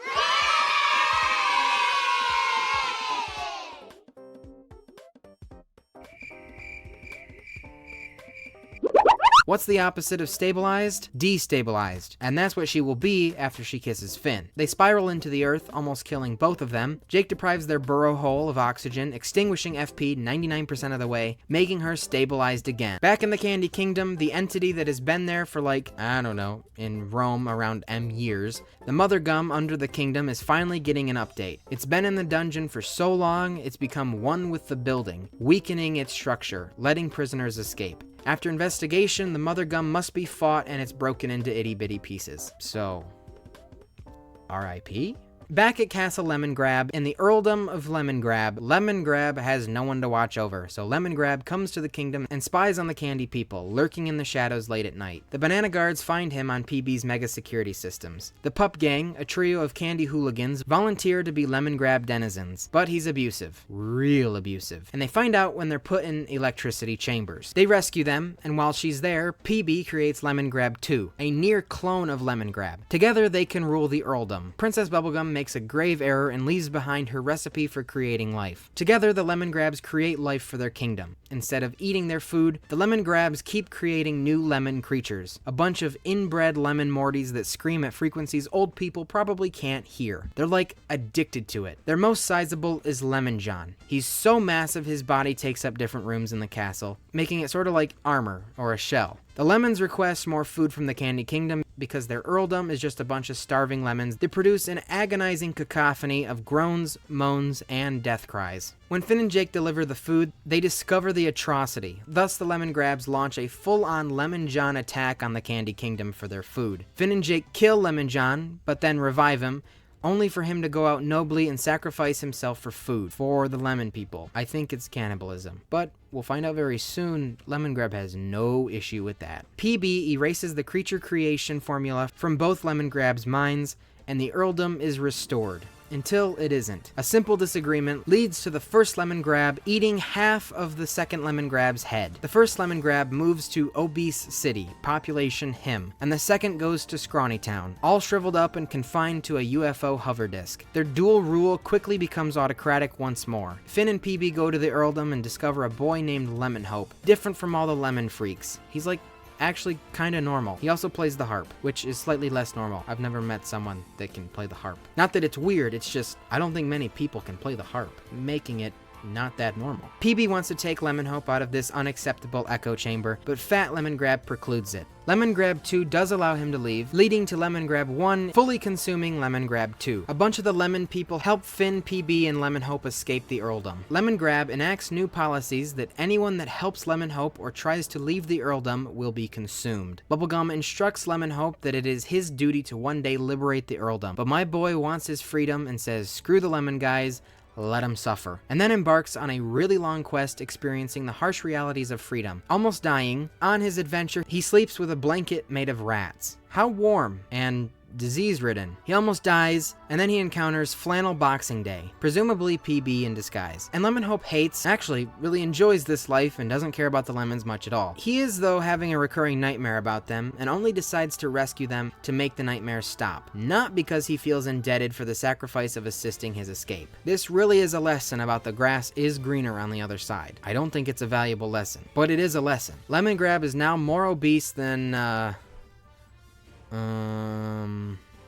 yo mom, eating all the lemon people who defect. Lemon Hope returns and plays his angelic music for Lemon Grab, which would kill him, but earplugs prevent this. Half-digested Lemon Grab 2 reaches through his gullet and pulls them out, exploding Lemon Grab and subsequently killing Lemon Grab 2. I've heard of hardcore music fans, but dang. The lemons are free from all rule. Hopefully they can make a democracy or something. Wait, whoa. Bubblegum, what are you doing? Oh, I see. Frankensteining Lemon Grab 1 and 2 together, making Lemon Grab 3, changing up his brain a little, and just hoping it actually goes well for like, what? How many chances is it now? Lemon Hope, with all of his duties relinquished, dips. PB wanted him to thrive and succeed in the worst way possible. She wanted him to rule the earldom, but nah. He's just living life, chillin'. He promises to return to the earldom in 1,000 years, but in the meantime, he's going to explore for that millennium. Lemon Grab 3 is now boring. Finally, he's a little euthanized, a little castrated, a little plain, but that's fine. He does become depressed, though, and thinks about joining Matthew, a collective consciousness waiting to restore balance after the prophesied second age of terror caused by the pre-nothingness monster Kokentepe. I don't know. Sounds a little culty to me. Lemon Grab 3 instead destroys Matthew, unleashing the separate consciousness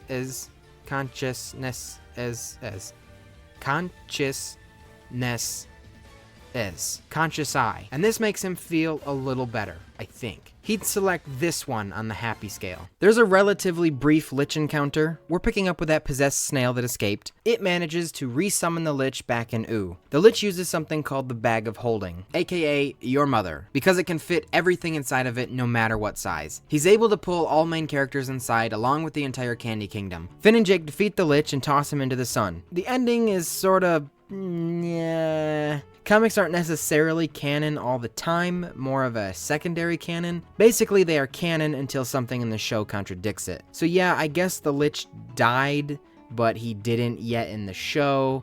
So, this story exists. Maybe it's an alternate timeline. Also in this comic, it's confirmed that Finn and Jake recorded the intro for the show. Maybe canon, maybe not. They don't know that they're in a show, but it's their footage in the beginning. Finn and Jake venture out into the world and come across Bizarro Ooo, where adventured Tim, a juxtaposition of Finn and Jake together, is the hero of the land. He lives with his robot ALN, or Alm, and rescues Princess Chewy Pace from the Mice King. Adventure Tim appears a few times after this. PB creates a time machine that teleports your mind into your body 15 years into the future. BMO, meanwhile, tweaks and alters his Finn and Jake robots he's been making for some totally rational reason. And also, they're evil. This starts a robot race and a really long battle. Finn and Jake use the time machine and skip forward 15 years. Finn and Jake are amazed at their bodies and find out about the robo battle. Still ongoing. Their current bods are battle-torn from fighting all of the bots, but they haven't experienced any of it. Either way, what is started with time travel usually is fixed with time travel in 99% of time travel stories, and this is no different. Future Them sends a time machine back so they can fix the current timeline. Through their time travel, they somehow end up in the original pilot for Adventure Time. Technically, I don't think that should be able to be canon, but now it can be. The future Finn and Jake actually remember the pilot. In the pilot, before Finn was called Finn, he was called Pen. And the way they canonically explain that is future Finn says he loved Pen so much back then that he had people call him Pen. Jake also grabs Pen's sleeping bag, giving canonical reason to an animation error. Anyway, they time travel and they fix the timeline, erasing the robot timeline. Nemonoid, a weird brain man, feeds on stories, so he begins sucking memories from Finn. Finn eventually wakes up and realizes he's 55 years into the future, half a century taken from him. Every time a new memory was made, Nemonoid ate it. He realized time was passing by him on a few occasions in prior decades, but it would make this story non-canon, so ignore that portion. But of all things he remembers, of all things, it's conveniently the thing that gets him out of this mess. He remembers how the time machine was made previously, traveling back to before Nemonoid started juicing up his brains, and instead puts Nemonoid onto LSP, making her bear that burden. But she's such a yapper, it's an endless food supply, and doesn't cause her any memory loss. Totally, definitely, for the final time, for sure, I'm willing to bet on it, Ricardio returns. Ice King is lazy. He doesn't want to go princess snapping, so Ricardio turns his insides into a race car track and leaps out. Ice King and Ricardio wish on the demonic wishing eye, and Ice King tricks Ricardio, sending him away forever. Totally. Ricardio is sent to an LSCSU, a lumpy space creature storage unit. He doesn't know where he is, but finds a diary belonging to LSP. He meets a fly that was just born in there, and together they try to escape, but the fly settles down, grows old, and dies, all within like a day. Ricardio mourns his death, but LSP shows up. She's in love with him, that's weird, but he only wants her body, specifically her heart, which I don't even know if she has. So in an act of kindness, she instead gives him undue eye drops for the demonic wishing eye. Meanwhile, Ice King is also unhappy because without Ricardio, his lust for princesses has stopped, and he's peaceful now. But he doesn't favor ice cream anymore, also probably because of him, maybe, I don't get that. So their missing each other is amicable, and Ricardio returns. It's revealed that the 75-issue comic series is actually BMO retelling events to some kids, so that could explain why certain events like the first Lich defeat is wacky and why other things are questionably canon. Grob Gob Glob Grodd travels to Earth in search of his brother Magic Man to send him to his execution, because now he's just been terrorizing Ooo for hundreds of years, when it was supposed to be a punishment. Magic Man switches bodies with Jake, so Glob brings Jake in Magic Man's body back to Mars. His trial commences and Magic Man is sentenced to death. Glob uses the Wand of Disbursement, an artifact Simon once looked for, and kills Jake. It's revealed that it was really Jake, so Abraham Lincoln goes to death and trades his immortality for Jake's life. Apparently, this was also prophecy that Abraham Lincoln would meet Jake one day. In doing this, Abraham Lincoln dies, making his original death his true death. Finn and Jake return, and Magic Man is unperturbed. After this, Grob Gob Glob Grodd usurps the position as the ruler of Mars. A chunk of time later, Finn and Jake suddenly go missing, and remains that way for 3 weeks. Finally, PB and Lady Rainicorn track them down. They believed Ice King was behind this, and he was. Well, partially. Ricardio returns, escaping from Ice King and making new limbs from Ice King's living tissue, breaking and reforming his bones to construct a new body. No longer wanting just PB's heart, but in his words, the whole package. But he definitely still has his eerie, overly animated face. PB rips his new body up and reconstructs Ice King a new heart, getting rid of Ricardio permanently, for now. Nah, it's basically permanent. it's not. While they're all in recovery from this mission, Lady Rainicorn announces there is in fact multiple buns in her oven. After her and Jake, you can't see me, but I'm using finger quotes, had a really good time on the swan ride in the theme park Thrashland. There's a bear that suddenly wants to hang out with Finn, Jake, and all of their friends. The bear comes home to the treehouse and starts imitating Finn, dressing up like him, pretending to be a warrior, and even learning to speak English. They are perturbed by this, but eventually conclude he just wants to be cool, liked, and most importantly, a hero like Finn. So what does Finn do? Gives him the hero's handbook, one of the most powerful objects in Ooo, the Enchiridion, so the illiterate bear can read it. His altruism will be the death of him, because the bear is working for the lich-possessed snail. Now it sounds like a fairy tale. The snail and bear head to Billy's crack. The lich reads the Enchiridion, gaining his physical body back, and then brutally kills Billy. Yes, actually kills Billy. He killy Billy, but he doesn't get 2 volumes to explain it. Once the greatest hero in the land, Billy is now gone. Not only does he kill him, but he takes his body, at least his skin. I think the lich may have taken it a little too personally when he got beat the first time. King Worm from before returns and puts Finn into an endless dream where he sees multiple premonitions, one being the lich. He is able to defeat King Worm in his dream, which rids the treehouse of him in real life. But now Finn has a regular premonition dream about Billy. So in the middle of the night, him and Jake go to check on him. Finn explains his dream to Billy's skin-suited lich, and quote-unquote Billy requests Finn and Jake's help in getting all of the gems of power to stop the lich. Without hesitation, they agree and steal all of the gems of power. Outside the Candy Kingdom, Finn is running with PB's gem when the Gumball Guardians detect the lich in the vicinity and blast half his face off, revealing it to really be the lich. But too late, he has the gems of power. He puts them in the Enchiridion, turning it to stone, and so Finn destroys it. And whoops, that opened a dimensional portal to the time room. The lich enters and Finn and Jake quickly follow. Now finally, in the time room, the coolest place you can be. The lich gets one wish from Prismo. Now you don't have to be on a game show to get this answer. What do you think the embodiment of evil wished for? Now, you're not gonna get multiple choice, but go ahead, leave a comment.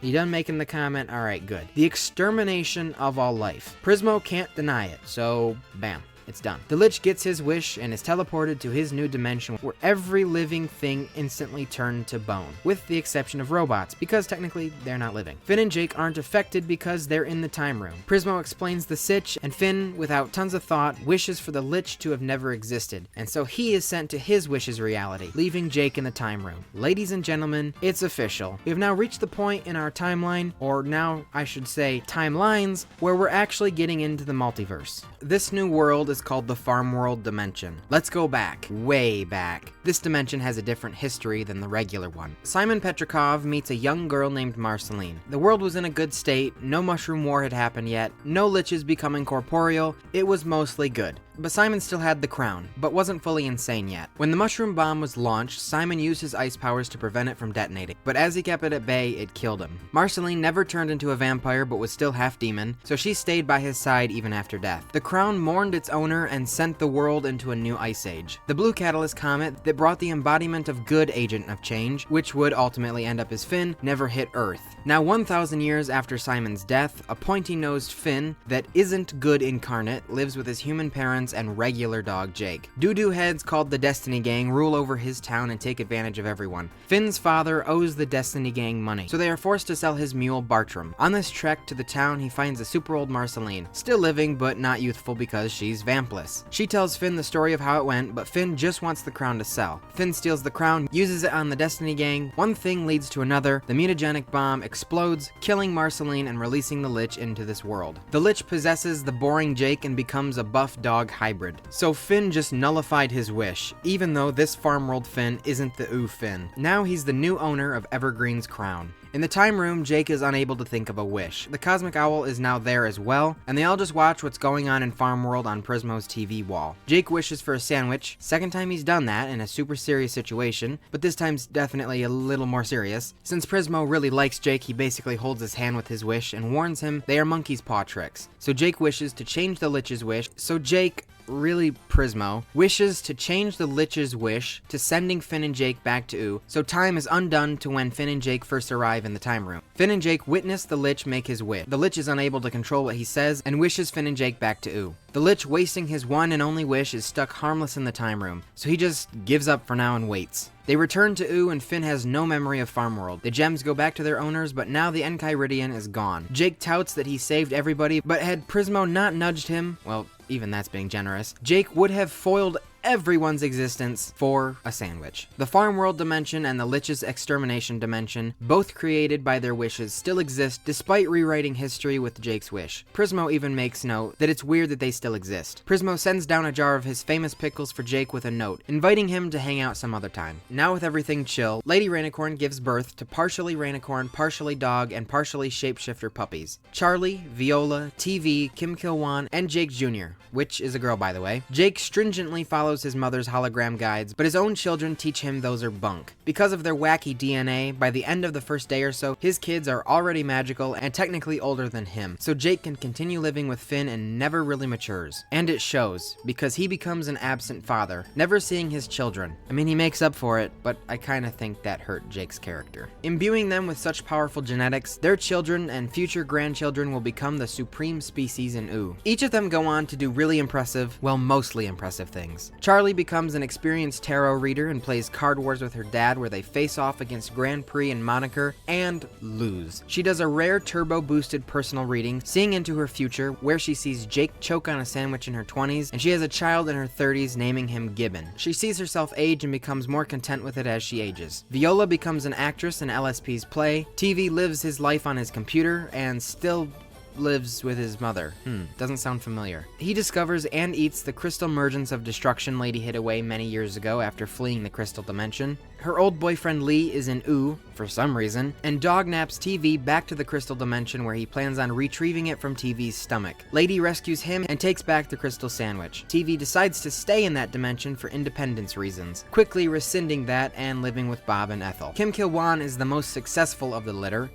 Also, he's really unpleasant. He establishes KKW Enterprises, a real estate business. He gets married and has a child, Bronwyn. To try to make his own father mature, he buys the deed to the treehouse from Marceline and rents it out to people. The point was for Jake to get a real job, but he just gives up. So Kim Kil-wan accepts defeat and gifts them the treehouse deed. He also scooped up Joshua and Margaret's investigations office, but later sells that to TV to create his own investigation business. Jake's granddaughter, Bronwyn, embraces the skater culture, which her stiff father isn't all too thrilled about. Kim Kil-wan, doing something he'd never do, gets his father's help to adjust Bronwyn's focus. But they're two peas in a pod, resulting in Kim Kil-wan giving up again and letting her be her. Jake Jr. eventually reconnects with Jake's old gang and stages a kidnapping to get him to steal the Baker's Shard deep within the Candy Kingdom. Jake steals the expensive jewel and exposes Jake Jr.'s scheme. It was to impress her father, but honestly, I think it's because she wanted to get revenge for being named Jake Jr. Each pup is given a number 1 through 5, and then Bronwyn becomes number 6, and Gibbon much later is 7. This numbering convention will continue for a long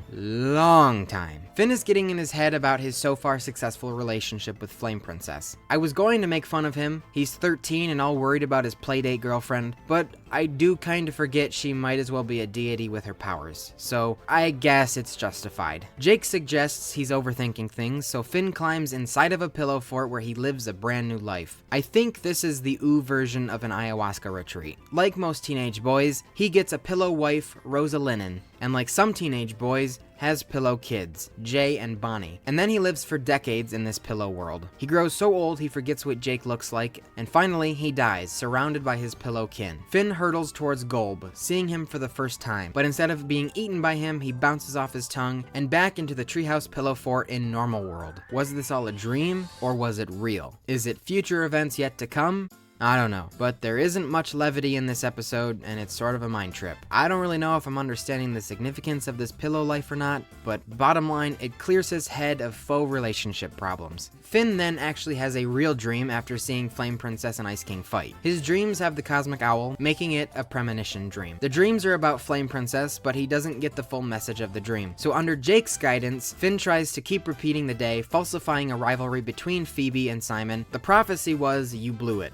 leading to their full breakup after Finn admits he caused the fighting, and now Ice King is homeless, so he bunks in the treehouse, which is bunk. Miss Dictator herself, PB, requests FP to be a test subject to fix her unstable emotional powers. PB is forced to leave and Cinnamon Bun is left in charge. The well-known Candy Numbnuts lets her out of the testing despite PB strictly demanding, "Do not let her out." You see the thing right here? Cinnamon Bun blows this, leaking to FP that PB was the one that demanded her father lock her up. And what sound does a baby make? It's 3 letters. Coup. And that's what FP and CB stage. She overthrows her father, imprisoning him into that same lantern, and she becomes king of the Fire Kingdom, fulfilling the prophecy that she would become more powerful than her father. With such bad trust issues, she signs into law the best piece of legislature any place could have, prohibiting lying. Anyone who lies will be committing an illegal act. She flips the script on the Flame Kingdom, ruling with a kind heart. Cinnamon Bun now has disdain for the Candy Kingdom and becomes her Baron, or Earl, Viscount maybe. He's her protector. Flame King made secret arrangements with Donkey Dude Don John to overthrow the kingdom for FP's hand in marriage. Don't mind that she's like 15 and Donkey Man is like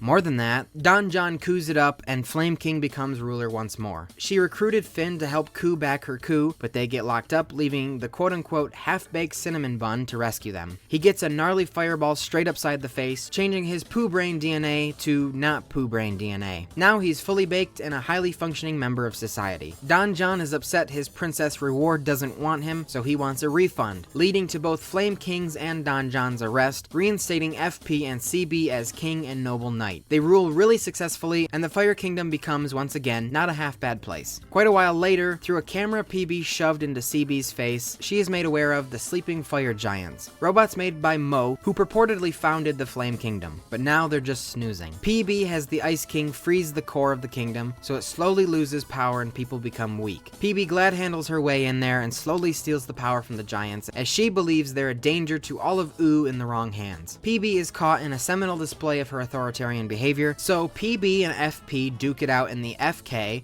where the SFG rest. All but one SFG is destroyed, and FP declares PB is corrupted with power. PB calls off IK and lets FP keep the remaining SFG, revitalizing the FK and says SRY to the FP, and then PB GTG. And then she goes home and rethinks her behavior. Mathematical. Finn plunges into another depression. Oh, the melancholy. I don't think he's thought about the logistics of an FP relationship. They could barely kiss. How were they gonna... He begins having nightmares about a ghost he saw a few years ago in the Bathboy Gang mansion when he staged a murder mystery for Jake. The ghost is Shoko, his past life, and her connection to the Bathboy Gang is why she was there. And now he begins seeing her in the treehouse, which is her, technically. Also, technically him, I think. He claims his mind puts all the stuff that's too difficult to handle in his mental vault, like a trauma chamber or a PTSD prison. He explores his vault and somehow sees his past life Shoko in her story, and her soul cannot be free until the amulet still on her corpse is given back to PB. Finn does this, freeing Shoko, but if Finn is Shoko, why does she have a soul? The soul is the Catalyst Comet, no?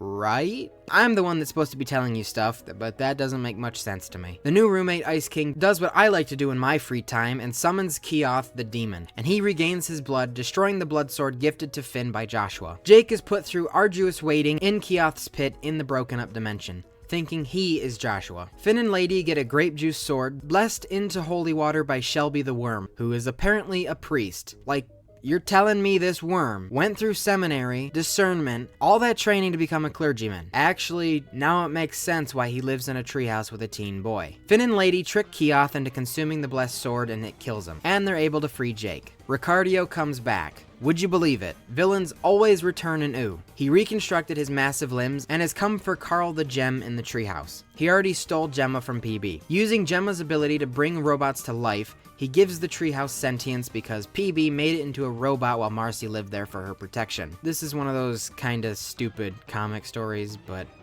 okay, buddy, the treehouse is a robot, apparently. Finn, Jake, PB, and Marcy shuts down the robot treehouse and steal the gems back. They have the Robo-House fling Ricardio so far away that he re-enters Ice King's body. That part is probably not canon because Ice King wouldn't have a spot for him with his artificial heart made by PB. Either way, they lock the gems away in a dungeon to never be found again. Totally not, right? Okay, maybe I'm wrong. A girl way into the future finds them, Penelope, and I'm not talking about her yet. But Carl and Gemma get to be together for thousands of years in the chest, finally after being separated for millennia. Finn and Jake go to a market looking for a new sword, and they bypass their trusty friend Choose Goose, who talks in rhyme and sells junk. He's been in multiple episodes prior to this, sorry for only mentioning him now. He becomes like incredibly important. His importance is insurmountable in like 10 years, give or take. His real name is Chauncey. Once a regular goose, and heir to massive wealth, leaves his home to find new ways to make money. He comes across a rhyming witch, and he picks her expensive berries and makes fun of her rhyme. She curses him with the same rhyme and makes his arms and legs congruous to wet noodles. Now a laughing stock, he's disowned and becomes a wandering trader. Huh? Finn and Jake go to a grass wizard Vermin, and Finn buys a grass sword enchanted with the curse of binding for 3 whole smackaroos. He didn't know it was cursed, but now it's a part of his body forever. Womp womp. Or womp womp. Finn begins training with this blade of grass, brandishing it all around, until he meets the last remaining Rattleballs in the junkyard. Finn and Rattleballs train until Finn narks that he's been hiding there to PB, but instead of horrifically ending his life, she knights him Sir Rattleballs and becomes the shadow protector of the Candy Kingdom, after he proves to her that he's a bit more rational than the other Rattleballs. Somewhere around this time, PB sends the human and the dog to the Nameless Kingdom to help them pick a leader, and they choose the Nightmare Princess, creating an alliance. Also important later. I hate this next section because of the wacky names. Janice Bizzle Thatcher unleashes Arklathak, the cosmic candy element, after Loon banished him thousands of years ago. To save Ooo, Finn and Jake have to go to the moon and retrieve the Sword of Loon, as it's the only weapon able to defeat the cosmic elementals. And they beat Arklathak, chastising Janice for unleashing him in the first place. I would have done maybe like a little bit more than a reprimand, but they're heroes. More good in their heart, I guess. But Finn becomes injured from using the sword. Ergo, he cannot use it again, as the sword only responds to an unharmed true bearer, I think.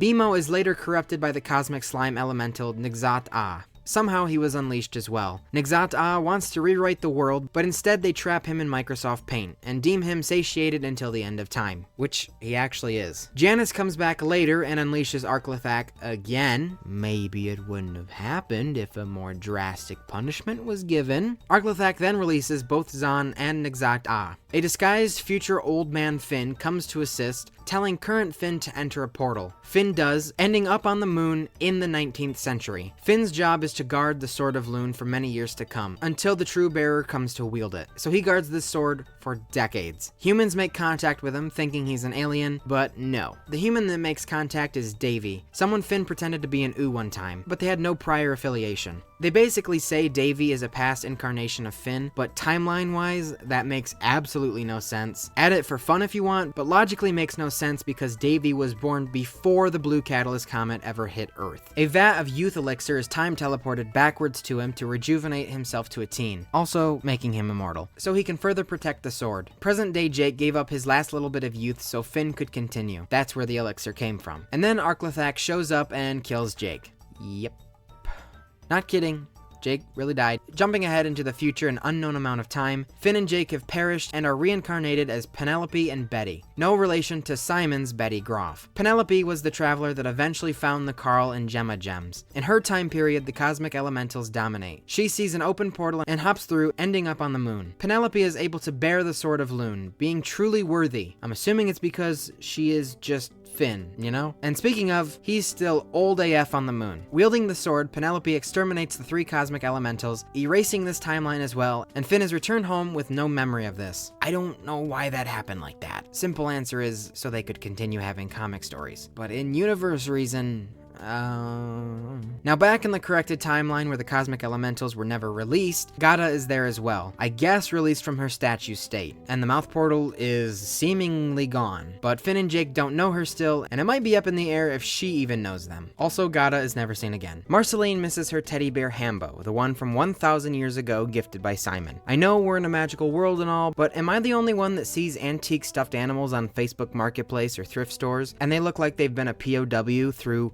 every war, and they look like they're made from roadkill and carpet, those are like max 100 years old. Yet her Millennium Bear is relatively in decent condition despite being 10 times older. I don't know where I was going with that, but she wants it back, and so she hunts down Maja the Witch, who Ash sold it to. PB goes with, and she trades her extremely emotionally attached shirt from Marceline for Hambo. The more sentimental value, the more valuable for spells, and is charged with tons from PB sleeping with it all the time. Using the shirt, Maja begins preparing for her all-out assault on the Candy Kingdom. There's one big story I haven't really felt too obligated to talk about until I had to. So, Wizard City is back. It's been back for quite a while. Hundreds of years actually, and I neglected to mention that. The Grand Master Wizard rules it now. Just like Hogwarts, only wizards can enter the place. A school named Wizarts is built directly on top of Kokentepe's tomb, and the cult of Kokentepe is founded so they can one day revive him. The Wizards of Wizard City host Wizard Battle, where they fight for a prize, and the prize for the battle we're privy to is a kiss from PB. Finn and Jake enter the match disguised as a wizard so they can circumvent Ice King from kissing her. In the arena, they meet Abracadaniel, who remains a good acquaintance of theirs. He was the one that helped Ice King summon Keoth quite a bit ago. One of the wizards is Bufo, a coalescence of tadpoles and a frog body. Way back in Season 1, they tricked Finn and Jake into becoming wizards to prevent an asteroid from hitting Earth. One time, PB traveled to Wizard City and was arrested for being an Ooo muggle, despising magic, believing it to be just science, and this trip hinted to her about her own magical potential, which is really just her elemental powers, but she doesn't know she has that yet. In Wizard City, Bufo took part in Abracadaniel's attempted assassination, along with other wizards part of a secret society. So now after that long history lesson, the wizards are summoning Bella Noche, an interdimensional anti-magic being, to hopefully learn some ancient magic. When successfully summoned, she sucks all of the magic from the wizard summoning her, including Ice King, reverting him back to Simon Petrikov. Yay! He's back. But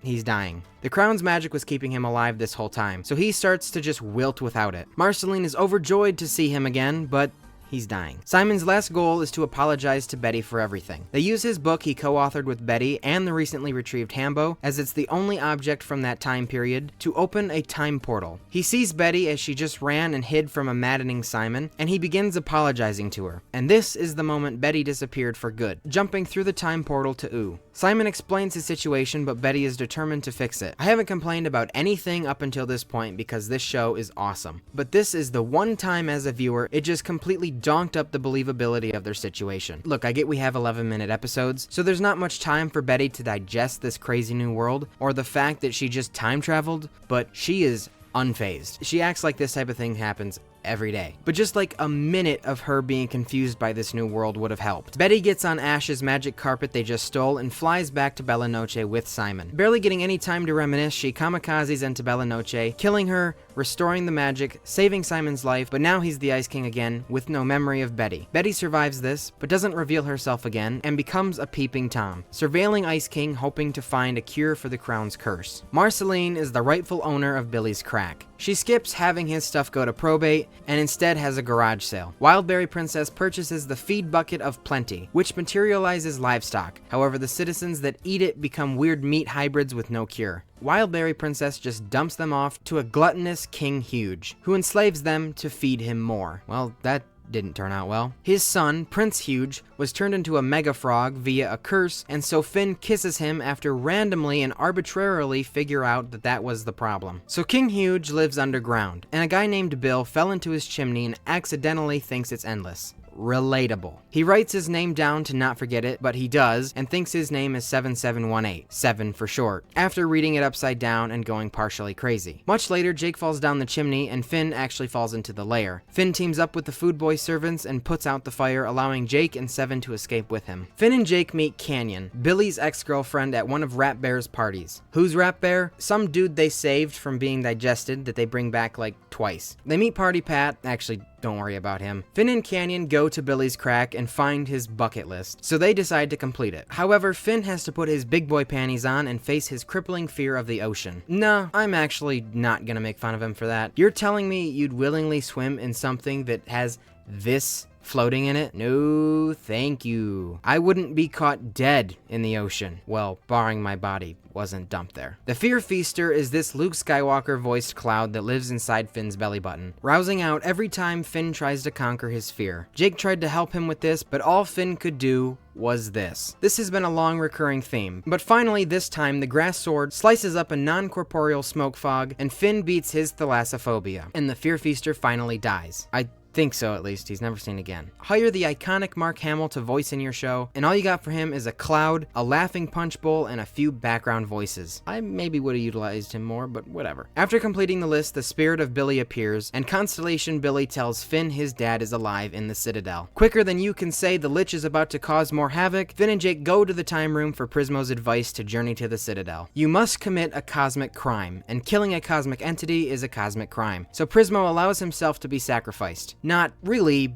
but yeah, kinda. They have to wake up Old Man Prismo, his corporeal body, and then Dream Prismo will disappear for 1,000 years until the old man falls back asleep. The Lich is still in the time room, so when they bring the old man into the room so Prismo can look at himself one last time and then wake him up, the Lich does what he has such a high proclivity to do, and F the S up. He wakes up the old man, dissolves him to dust, so R.I.P. Prismo, preventing Prismo from ever coming back. So now, he's dead. The Lich is arrested by the space police or whatever they're called, and is taken to the Citadel. Bro did anything to leave there. Do you think when it was just Prismo and the Lich in the time room that they, talked? I feel like Prismo probably got the silent treatment. What do you even talk about? Are you really gonna ask the Lich, the embodiment of evil, how his day was? I don't know, I sometimes just ponder these questions that were never answered. Finn and Jake follow through the dimensional portal. Even though the Lich is locked into a crystal prison, he just melts his way out. Why not? He melts the entire prison, unleashing the worst possible cosmic criminals back into the multiverse. You would think this would have a little bit more of a consequence, but not really. The Lich then begins controlling the minds of these monsters. Finn reunites with his father, but of course, Martin doesn't even know who he is. He barely remembers even having a family. He's been too much of a scoundrel. One of the Citadel Guardians blows off Martin's leg, so Finn uses the Guardian's blood that conveniently heals and regrows things. Martin wants nothing to do with Finn, trying to escape with the other criminals through the portal. The Lich makes Finn fall. Gloating, he finally won. But Finn uses some of that rad blood, healing the Lich from his skeleton body, reverting him back further and further to a big old baby. That's the Lich now. He's not the Lich. It's just a kid. He's not harboring any Lich inside of him. It's just a kid. And he doesn't know he was once the Lich. Finn grabs onto Martin's vehicle as him and the monsters escape. He's latched onto it like a pit bull on a kid's arm. His grass curse takes over, helping him pull, ripping his arm fully off, freeing the cosmic prisoners. Some of that goo gets on his arm, turning it into a blooming flower. Finn, Jake, and the baby Lich return to Ooo. The recently wed Tree Trunks is about to ask Mr. Pig for a divorce. Already. Continuing her wild streak. But instead the Lich baby is dropped on their front door, saving their marriage. The geriatrics name him Sweet Pea. So much for the embodiment of evil. The embodiment of good isn't acting so good anymore. He wants to tear his father's arm off in the name of his patriarchal vendetta. PB mind tricks Finn into not wanting to maim his father, which works a little bit after he built a massive tower and met Carol of the Cloud Kingdom. The tower eventually fell onto part of the Candy Kingdom, probably making a few Candy citizens homeless. In his new sorrowful, dejected era, Finn whores around a little bit, making out with every princess around. Kinda surprising with how much they actually get into this story being a kid's show and all. They draw LSP's lips in great and awful detail as she goes in to make out with Finn. And then right after, they heavily imply, they banged. You.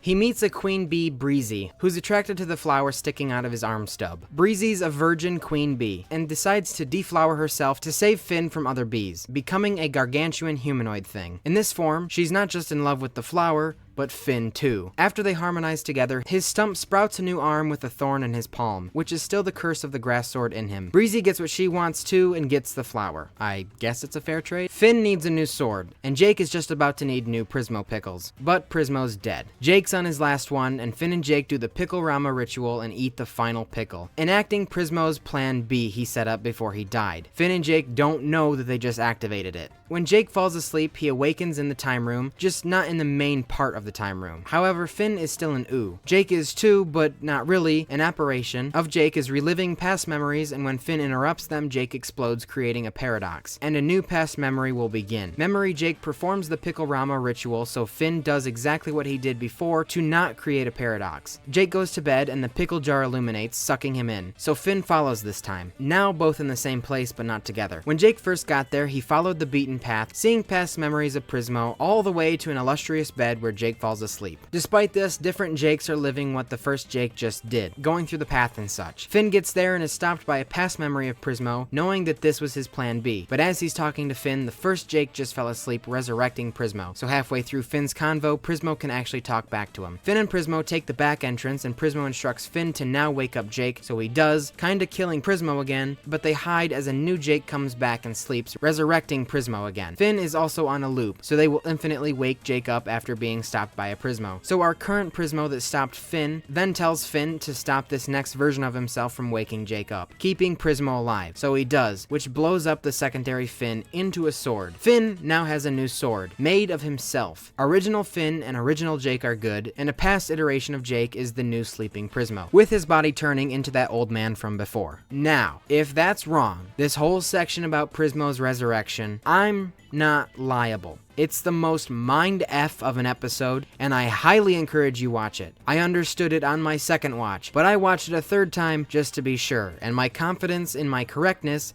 is not that confident. Whatever. Either way, Prismo is alive, and Finn now has a new sword called the Finn Sword. Root Beer Guy, a more prominent candy person, was anointed captain of the Banana Guard after solving a case. He finally stops writing his detective novels, which he was ignoring his wife Cherry Cream Soda for. The previous captain he replaced, Commandant Banana Guard, is furious, so he encumbers the force, causing the guards to fail. The guards want to kill the saboteur commandant, but they conclude on replacing him. Maja the Sky Witch, using the immense power of PB's shirt, awakens Darren the Ancient Sleeper, and the two of them head to the Candy Kingdom. Root Beer Guy activates the force field around the Candy Kingdom, protecting it from Darren, but Root Beer Guy dies in the process. Finn and Jake call upon the power of the ancient psychic Tandem War Elephant, who seemingly has some morsel of a past with Darren, but it's never explored. Him and Finn manage to kill Darren and put Maja in a coma, and the Candy Kingdom lives another day. Finn and Jake release the elephant from their care to explore life. The elephant vows to protect Maja until she awakens after his own moral journey, or something. I don't know. I question if this show is just really smart, or if I'm really dumb, or if it gives the illusion of being smart. I don't know, best I don't think of it. The sun ends up speaking to the elephant and talks of the meaninglessness of life. So great, the sun is also sentient. PB opens the Banana Guard force to more than just bananas. With the death of the first two options for the new commandant, Lemon Grab and Root Beer Guy, Peppermint Butler reaches out to a prophet if he should be replaced at all. After he does this, the timeline diverges into two separate timelines, one where he's fired and one where he isn't. Pepbutt is able to repair the timeline with the help from Root Beer Guy's ghost, but the fixed timeline results in the Robo-Apocalypse. These comics are the most insane thing. Years go by and Peppermint Butler and his remaining survivor crew are able to travel back in time at the Citadel of Temporal Attunement, and Peppermint Butler prevents PB from ever opening the Banana Guard to non-bananas. It wipes the timeline back to normal with only Pepbutt remembering. He decides to let nature take its correct course, allowing for the death of Lemon Grab and Root Beer Guy, even though he in theory could have stopped it. Widow Cherry Cream Soda marries the Gravedigger Starchy, and they live happily ever after. Lightning strikes, resurrecting Root Beer Guy into Dirt Beer Guy, not quite the same man he once was. He's a homewrecker and causes Cherry Cream Soda and Starchy's divorce,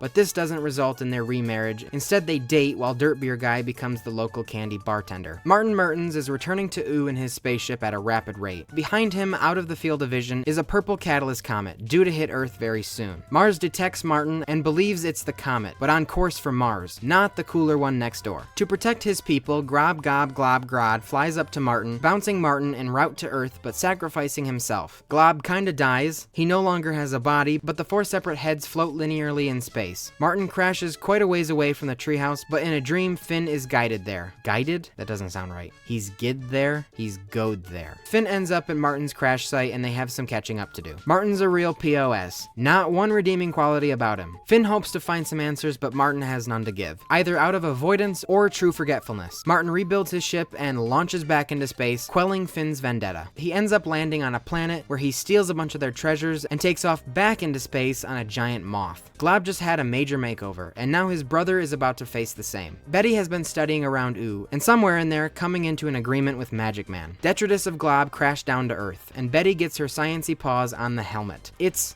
a trapezoid. Her conclusion is that wizards and magic wielders have varying degrees of magic, madness, and sadness. MMS. Finn and Jake happen to find Betty and investigate, but Magic Man turns them into an egg and a bowl of soup, displaying them next to Tiny Manticore. Betty uses the helmet as the final piece to her invention contraption doohickey. Her and Magic Man get into their pods and begin. Magic Man's magic will be transferred to Betty, and Magic Man will become the new Glob, and begin a reign of terror on Mars. Egg Finn, with help from Tiny Manticore, gets baked into bread and smashes the machine, only completing halfway. Betty gains his magic, but Magic Man doesn't get his end of the bargain, becoming the simple Normal Man. Now Betty's crazy, and uses that crazy for her research. Normal Man has Tiny Manticore retrieve Glob's head from space, but Tiny Manticore turns on him for the years of suffering Magic Man put him through. Normal Man, Finn, and Jake now have to get the bodiless head of Glob. Tiny ends up being chill and stops his evil plot. What a unique character. Now with Glob's head and caring for someone, Normal Man can use his transporter to Mars. In their blastoff, Glob bequeaths the job of King of Mars to Normal Man, now that he has truly changed for the better. Glob goes back into his linear orbit with his bros, and Normal Man becomes King Man, ruler of Mars. Betty went a different route. She kidnaps Gunter, so she is able to lure Ice King to her and reprogram the crown. The new alteration makes Ice King glitch, so PB and Marceline, who were gonna have a date with him, go inside the crown using PB's science. Inside they see all past users' stored identities, so Gunther, Santa, Svein, and Simon. PB, Marcy, Simon, and Gunther journey together and find an implanted version of Betty rewiring the crown, which is causing it to collapse. Fake Betty falls in love with fake Simon, so she stops messing with the crown, and it kicks PB and Marcy out now that its defenses aren't lowered, and the crown is back to normal. Super Porp, the great pop drink, becomes the subject of a new mission. A new batch of Super Porp is delivered to a vending machine, and the main gang loves it, questioning how its operations can still be running since Marceline loved it as a kid. Susan Strong finds out for us, after one of Super Porp's drones steals a baby. The factory is underground and almost fully automated. Susan Strong puts an end to the perverse production, beating the mascot and head of the factory, Cheryl, to death, and altering its addictive taste for the worst. Jake and his brother Jermaine are telepathically connected in their dreams for zero reason, so while they both sleep, they are able to communicate. This inspires Finn and Jake to visit their mostly estranged brother, who is a slave to all of their father's antiquities. Jermaine's the only mature one here, but they teach him the best lesson of all.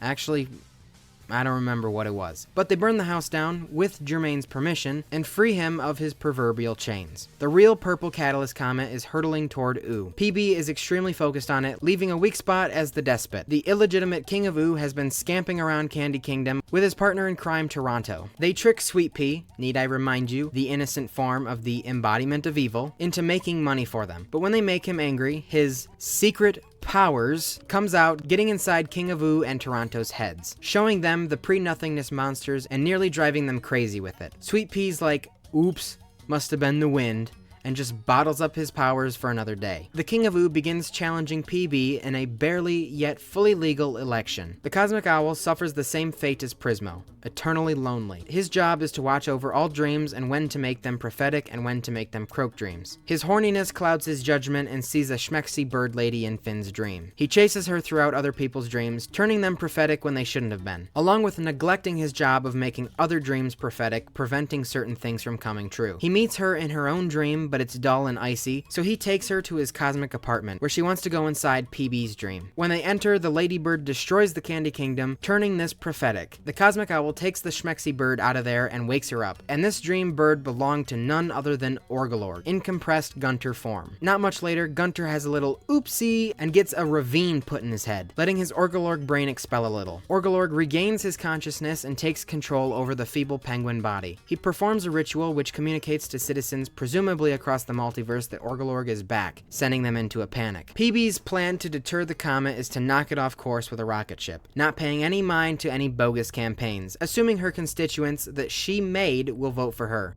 Well, PB is deposed, and the King of Ooo becomes princess. After Starchy totally legitimately announced the results with no foul play, this landslide was won thanks to lobbyists and a cult. The lobbyist being Orgalorg, under the alias Mr. X. He was King of Oo's campaign manager in hopes King of Oo's ineptitude will allow him to further his agenda. And the cult was the Veritas Brigade. They oppose anything Princess Bubblegum. The brigade was conceived by Starchy, known conspiracy theorist, and was much later joined by Tree Trunks when PB's colonization of space becomes a concern. PB created the space program to save Marceline from space. She was also the one that launched her, but she fixed that mistake. That's all that matters. She did that because Marcy kinda went bonkers nuts, going on like a demolition kick. So PB launched her into space to save Ooo, but then she has to go and get her. And while they're in space, Cinnamon Bun gets crazy powers and threatens all of Ooo, so their return is a little urgent, but has since been sending little candy seeds onto other planets to further extend her race. Tree Trunks' space kids are being harmed by PB impregnating planets with her little candy people. Tree Trunks shows PB the harm she has caused, eventually coming to an agreement where the Greys will willingly spread the candy people back on their abandoned planet, which will take decades to get back there. Starchy is able to escape the constant surveillance, and who knows what happened to him, but he was probably just cloned in the Candy Kingdom, leaving the first Starchy out there somewhere. Actually,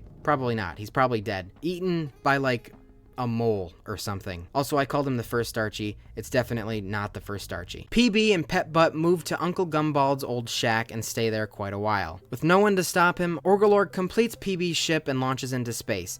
Except Finn and Jake board it, just in the nick of time. Orgalorg is attempting what he did long ago, consume the Catalyst Comet. Once in space, gravity no longer confines him to the Gunter body, regaining his form, and he blasts Finn and Jake out into space. He gives them a Beat Boy, frees their soul, they get lost in his rock and roll, and Finn and Jake drift away from each other. Jake fulfills his prophetic dream from long ago that he believed was his croak dream, but it actually wasn't, and Banana Man saved his life because he just happens to be out in space too. Finn is rescued by none other than his father and the Moth Thing. Together they full speed ahead for Orgalorg in the middle of his tasty comet dinner. Finn jumps inside of his mouth and his thorn hand shreds up Orgalorg, but it certainly doesn't kill the indomitable beast. It does break the comet though. The comet speaks to Finn and Martin, I think telepathically, and offers Finn, a fellow Catalyst Comet, to transcend time with him, or remain mortal on Ooo. Finn picks the latter, but Martin wants to, even though it really wasn't offered to him. And the Comet and Martin Mertens become non-corporeal and go away forever. Banana Man and Jake rescue Finn and head back to Ooo. Orgalorg hitches a ride, decompressing back into Gunter upon re-entry, and now has reverted back to his completely harmless state. The King of Ooo really junks up the kingdom. He releases Nettie, creating an outage in the kingdom, and of course, PB has to come to the rescue. Finn and Jake eventually get fired from the King of Oo's royal guard and join up with PB, Pet Butt, and Marceline out in the shack. Marceline is finally ready to become immortal, so PB procures a machine to get rid of her vampirism. She's still half demon, but she's lost all of her powers she obtained from the court, leading to her macabre, deathy coolness rekindling the lives of the vampire court. I'll sum this up real nice and easy for you. They kill all of the court besides the vampire king, and Marceline gets all of her powers back. Before they killed the Empress, she went to the Ice King and told him to submit, which certainly piqued his interest. Quote, "I like where this is going." Okay, Simon, is the crown making you say that, or what were you and Betty doing? The Vampire King wants things to go differently this time. He willingly lets them extract his vampire-y ooey gooey goodness, and so he's purified. But his powers formed a vampire death cloud, which tries to destroy Ooo, and so Marcy kills it, becoming a vampire again. Giving meaning to that one phrase, do no harm. We're exactly where we started, but they're a little less happy.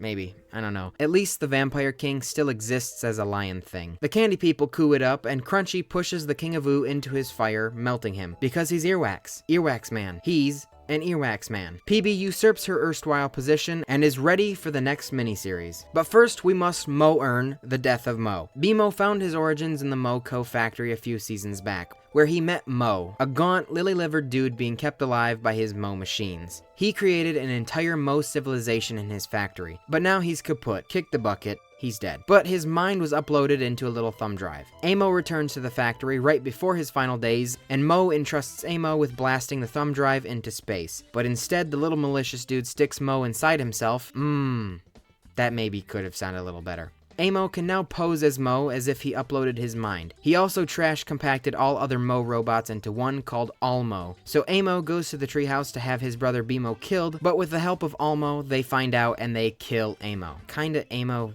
did it himself on accident, but a positive of this is Bimo salvaged Mo's memory drive. Incoming call from their favorite quasi-corporeal friend, Prismo. The existential threat that is the embodiment of evil, the Lich, is trying to kill everyone in the multiverse. Again. Whoa. You're probably thinking the Lich is this chunky baby boy now, and he doesn't even know he's the Lich. How does he want to destroy everything? That's not the Lich doing it. It's the other Lich. It's the Lich Jake thing from the Farmworld dimension. He has teamed up with Ice Finn and are going to open a portal portal with the Enchiridion. They have captured Bobby, this world's version of Billy. Finn and Jake are sent there by Prismo to kill them. But are you offing yourself if you kill an alternate version of yourself? Or is it murder? Either way, Finn commits neither. Lich Jake and Ice Finn do open the multiverse portal, but they cut off Lich Jake's hand, causing it to fall in their portal soup, multiplying the hand, so now every dimension ever has a Lich hand in it, which actually isn't as consequential as you'd think. They kill the Lich with Prismo's Maid Thing, and it becomes regular Jake. Ooh, Finn secretly grabs the Farmworld Enchiridion, and back in the time room. Finn requests Prismo help Farmworld Finn, ridding him of the crown forever. So he Control-C, Control-V's that mofo back onto the Simon cadaver, hopefully exploding it when the mutagenic bomb blows. But that also doesn't happen. However, it does result in Farmworld Finn becoming a good boy. PB creates a new candy person, Bun Bun, for CB, who's probably a little lonely in the Fire Kingdom. Bun Bun ends up freeing the Flame King, and instead of cooing the coup that uncooed his coup when he attempted uncooing his original coup, he lives with chipmunks, with Bun Bun. He kinda just stops caring about the Flame Kingdom, but shows his support for his daughter in a rap battle she has to win against Rat Bear's son. Otherwise, she'll lose the kingdom to Toronto, King of Oo's now solo ex-partner. Finn moves on from FP, remaining an ally, but begins dating the Huntress Wizard in the forest. They're both in love, but instead of staying together, in the name of future good deeds, they split up so they can help people. Okay, Finn might be an incel. Remember Patient Saint Pym, ice elemental that's been frozen for a long time? Well, she emerges like Fry, 1,000 years in the future. She meets the Ice King, Finn, Jake, and everybody else. She hires Ice King to do what he does best and kidnap princesses. He brings in PB, FP, and Slime Princess. Each are the modern day elementals. They are completely unaware of this, so Patience schools them on some elemental knowledge. FP has always had powers and Slime Princess learns hers, but PB has trouble. Some time goes by and Patience conceals herself in a powerful ice thing and unleashes icy hell on the Candy Kingdom. Not with the intent of causing damage, but forcing PB to unlock her elemental candy powers. She has visions from the previous candy elemental of Evergreen's time, Chatsberry, acting as a mentor. And now that PB has her powers, Patience's plan is one step closer. So the Finn Sword, the sword made of an iteration of Finn, and that Finn exists in this little blue gem part.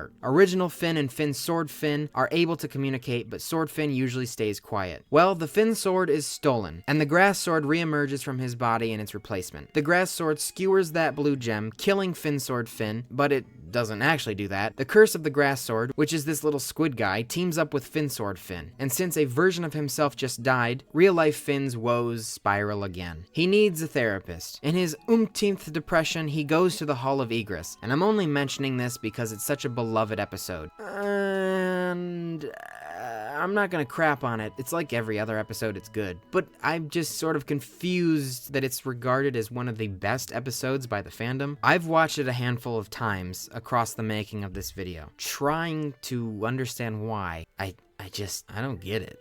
Maybe I am too stupid for this show. And so he accidentally desentients his son Neptr, and then resentients him. Technically Neptr did die, but he also didn't. Finn is wielding the Root Sword again, his second sword ever, that he got from the murder mystery birthday train Jake set up forever ago. His only sword that was not destroyed and rather just replaced, so he's using it again. Finn, Jake, and Susan explore Dr. Gross's lab. She has continued to amass her perverted menagerie, and now has a student, Tiffany. This is a shock to Finn, who witnessed him die. A while back, Finn had to go to the dentist, but was required to join some ant military service for free dental care. Finn? That's why insurance is important. A fellow cadet was Tiffany, who could only gum his food after his full edentialism following his consumption of the baker's shard. Tiffany gives up on killing Finn, and they reconcile. And shortly after, Tiffany's eaten by a worm. But surprise, he's alive, and helps Dr. Gross attempt surgery on the three. But they're like, nah, we good. And boom booms the lab, killing Dr. Gross and Tiffany. Wait, nope, not Tiffany. And maybe not Dr. Gross. Kinda depending on which continuity you look at. Not important yet though. Because of this battle, Susan's chip is activated after years of inactivity, sending her on a rampage, killing Rattleballs. He is rebuilt later, but her berserk causes the Grass Sword to reactivate and almost kills Susan. It rips Finn's arm off. A candy dude for millennium. I would be mostly angry. I feel like a part of me might give up on revenge about halfway through, but these guys don't. They retreat to a ziggurat and begin their evil master plan. First, we have to deal with Jake's new body. These are the changes Joshua warned Jermaine about. It is through Jermaine that Jake learns to accept the new him. Even though nothing inside him has changed, his body is definitely different. The original was much more friendly to look at, but I'm glad he's happy either way. But I'd rather look at the yellow one. But through his self-acceptance, he becomes yellow again, because that's what happens when you find inner peace, I guess. Kim Kil-won contacts his father and uncle to investigate some weird happenings at his grandparents' investigations office. In the attic lives Clockbear, one of Dr. Gross's experiments. He was causing the time slips previously mentioned. This is when Finn and Jake sort of communicate with their parents. It's kind of like they're ghosts. Through this, Jake is able to witness his own nativity. Absolutely appalled at this bonkers revelation, some explaining is needed, and just the person, thing shows up to explain. His father, a dying Warren ampersand, comes to Ooo, and Jake goes back to Nara with him. Warren deceives his son like he did to all the others. He creates the entire city and everyone in it, blah blah. You know how all that works. So Warren begins sucking Jake's stretchy powers. Warren admits Jake is the only son he has ever felt bad for killing because he's just so much cooler than the rest. As Jake's all gaunt and dying, he's able to trick his father, suck his stretchiness back. Warren tries to get to Jake's children, but Jake throws him into a black hole, killing his father. And guess what I'm gonna say? Yeah, patricide, baby. But now Jake's stuck on Nara. Finn doesn't think much of it, but over a month goes by and it starts raising a few flags. Really? A month? And then you get worried about Jake? Finn and Jermaine travel to Mars to get help from Kingman. Betty is currently being castigated, forced to fill a hole with sand, grain by grain. Kingman helps them, but they must work with Betty to do things that does a thing that leads to some things. I don't know how to explain this. The intention was to help Betty move on from Simon, but it only emboldens her to cure him more. Irregardless, Jake is back. I don't know how to explain this. Who's our favorite embodiment of evil? Yes, you are. The Lich. He's back. Specifically, the Lich's hand that multiplied and ended up in every universe. Oo's version of the hand goes to the prior Lich, Sweet Pea, and tries to corrupt his mind to have the second coming of the Lich. It's more like the eighth coming, but I think you get the gist. Finn and Fern are out fishing, and Sweet Pea comes running like a bat out of hell, scared of the hand. Fern's at his nadir. He thinks he's useless, and just mucks everything up. Finn chases the hand to the Lich's well of power, while Fern's in charge of the big baby, making sure he wouldn't follow. The Lich hand almost kills Finn, but Sweet Pea saves the day after knocking Fern out cold so he could help, and in one swift blow impales the hand, ridding Ooo of the Lich forever. Was this murder? Or, was it just an overzealous amputation? I don't know if there's a cool aside for that one. Being a crummy failure, living in Finn's shadow, Fern wants a way out. He figures kill the thing that makes the shade for him to be in the shadow. So he's gonna kill Finn. Fern learns he can fully change his appearance to regular Finn. I don't know why that's a possibility. So he tries to make it look like an accident, locking him in the ziggurat, Gumbald ziggurat to be exact. Very conveniently, Finn's robot arm has a saw blade among other things and frees himself. Finn's arm has a weed whip function and cuts right through Fern, thinking he killed him. Finn returns home, now at his nadir. So Finn doesn't feel like hanging out with Jake one day, and just the notion of that deemed it a broken oath. He is taken to Chronologius Rex in the Vanishing Point, partnered with Shoko, who is a time echo here. Finn is able to tell Jake and PB that he's about to be erased from time, so while Finn catches up with Billy in the Vanishing Point, Jake and PB round up everyone they've ever encountered, even Donnie and President Porpoise. In the Fire Kingdom, Bimo plugs himself into the last sleeping fire giant, as they were compatible due to their creator being Mo. They use the energy from the giant to power PB's time machine, and so Jake travels to the Vanishing Point for his bro. Chronologius Rex shows Finn 3 potential outcomes of his future: a great warrior of the Candy Kingdom, a teacher back on the human island, or captain of a spaceship exploring outer space. Jake gets there and proves he made the oath too, and if Finn is erased, it will subsequently break Jake's oath or something like that. So Chronologius Rex lets them go without letting them go on paper. Jumping back through time, Finn and Jake go through the past and future. They see Cuber, Gunther, Lemon Hope, who's been on his journey for 1,000 years at that point. They see the installation of Margles, Rainicorn Dog Wars, Glob versus Orgalorg, the construction of the Candy Kingdom, and PB and Marcy's blooming relationship. Marcy recognizes them despite not technically meeting them yet, and gives them a time amulet they said to give to them. They see Billy and Canyon, Patient St. Pim. This is where they give her the idea of freezing herself. And they find Simon and Marcy traveling. They give young Marcy the time amulet, telling her to give it to them in the future. This creates a paradox for that amulet, but we're fine. And then they return to modern day, and it's a big ol' reunion. Gumbald finds the remains of Fern and reconstructs him as the Green Knight. He begins making candy subjects like his creator and sicks them on the Candy Kingdom. Finn hasn't been able to hurt anything after constantly seeing Fern every time he goes to kill something. So Gumbald's new creature attacks the Candy Kingdom, and Finn is impotent in battle. He steadfastly overcomes this with the help of Huntress Wizard, resuming their relationship, getting rid of his impotence.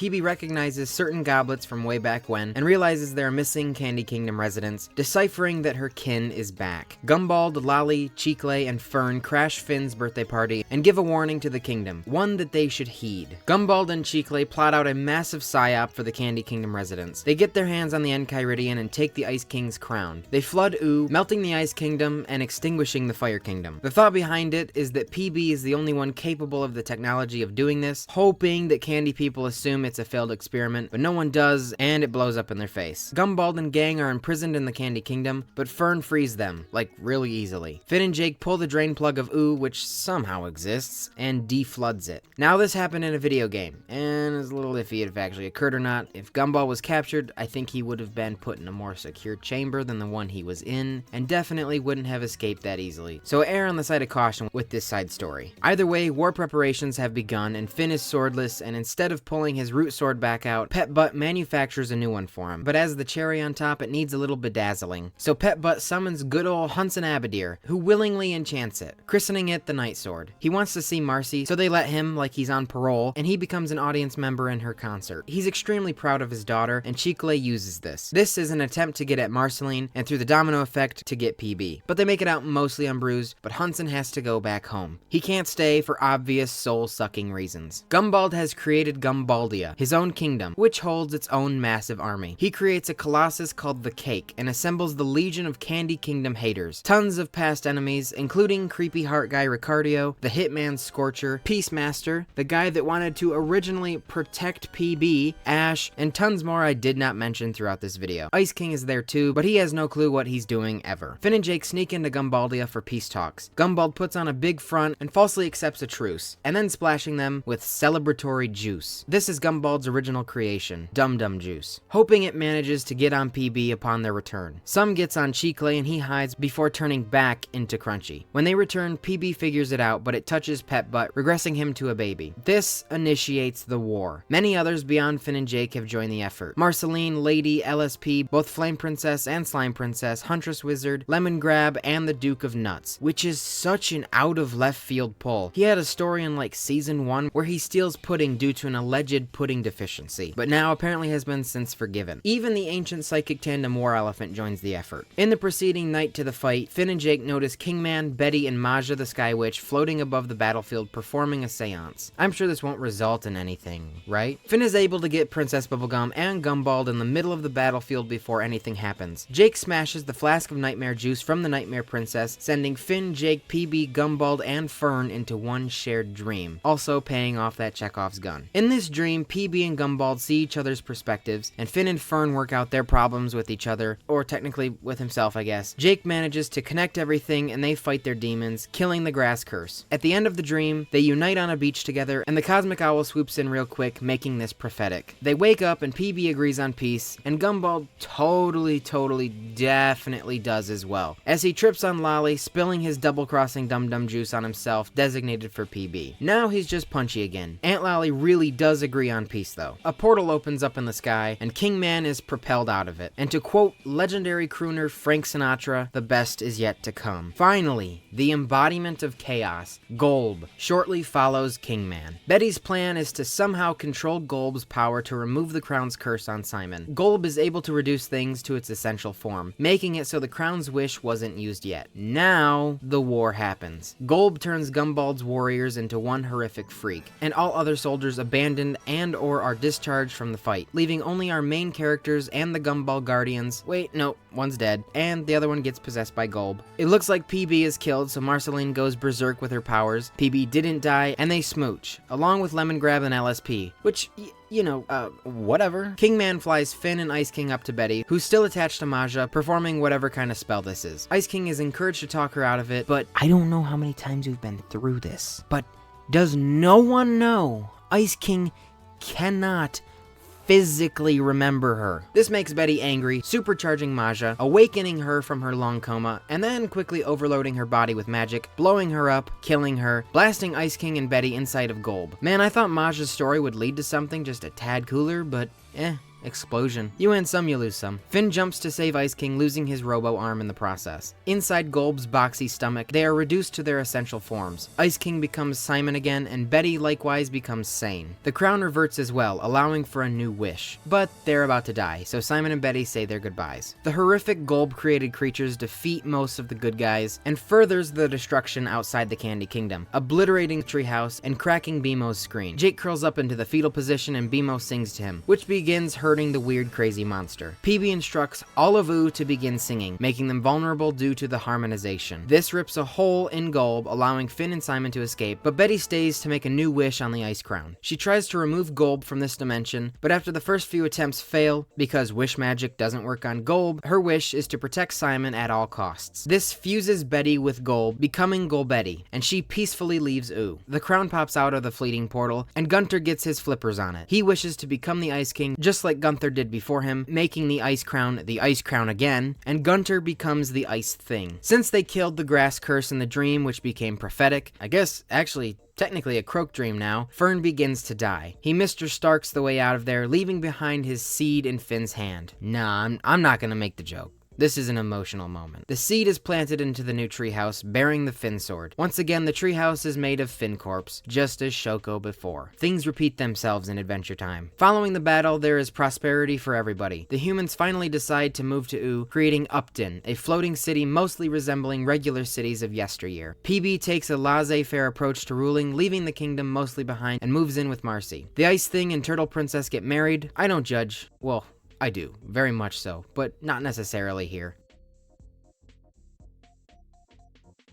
I just really wonder how that could work. Tiffany is apparently alive. Jiggler is a businessman. Maybe he's training under the zombie guys from season 1. We see Susan and Frida very briefly doing nothing important, and Lemon Hope is there too. LSP becomes ruler of Lumpy Space, becoming a true princess. Sweet Pea graduates. Aunt Lolly becomes ruler of Gumbaldia. I don't know if she's actually a princess, but ruler nonetheless. As for Gumbald and Cheekley, they remain alive as candy citizens. Punchy and Crunchy forever stuck once again in their candy body prisons. But as for our heroes, Finn and Jake, what do they do going forward? Well, for Jake, he dies. Somewhere in the next 10 or so years following the battle. He ages much faster than Finn, so understandably he dies first. Finn gets a tattoo across his chest, memorializing his dog brother. He grows up quite a lot, like physically. Holy my god, he becomes massive. He doesn't age too gracefully though. He looks like he could be 40, pushing 50 at 29. Finally, Simon, he's had a sad life since Betty's kind of death. He also misses being the Ice King, wearing the blue moo-moo around sometimes. With all of his ice magic gone, Fiona and Cake's dimension in his head has also lost a lot of its magic, turning it into a real human world. I question if this would cause Ricardio to die from the loss of magic as well, even though he hadn't been connected to him for a while. Ricardio was produced through his magic. Yeah, probably not.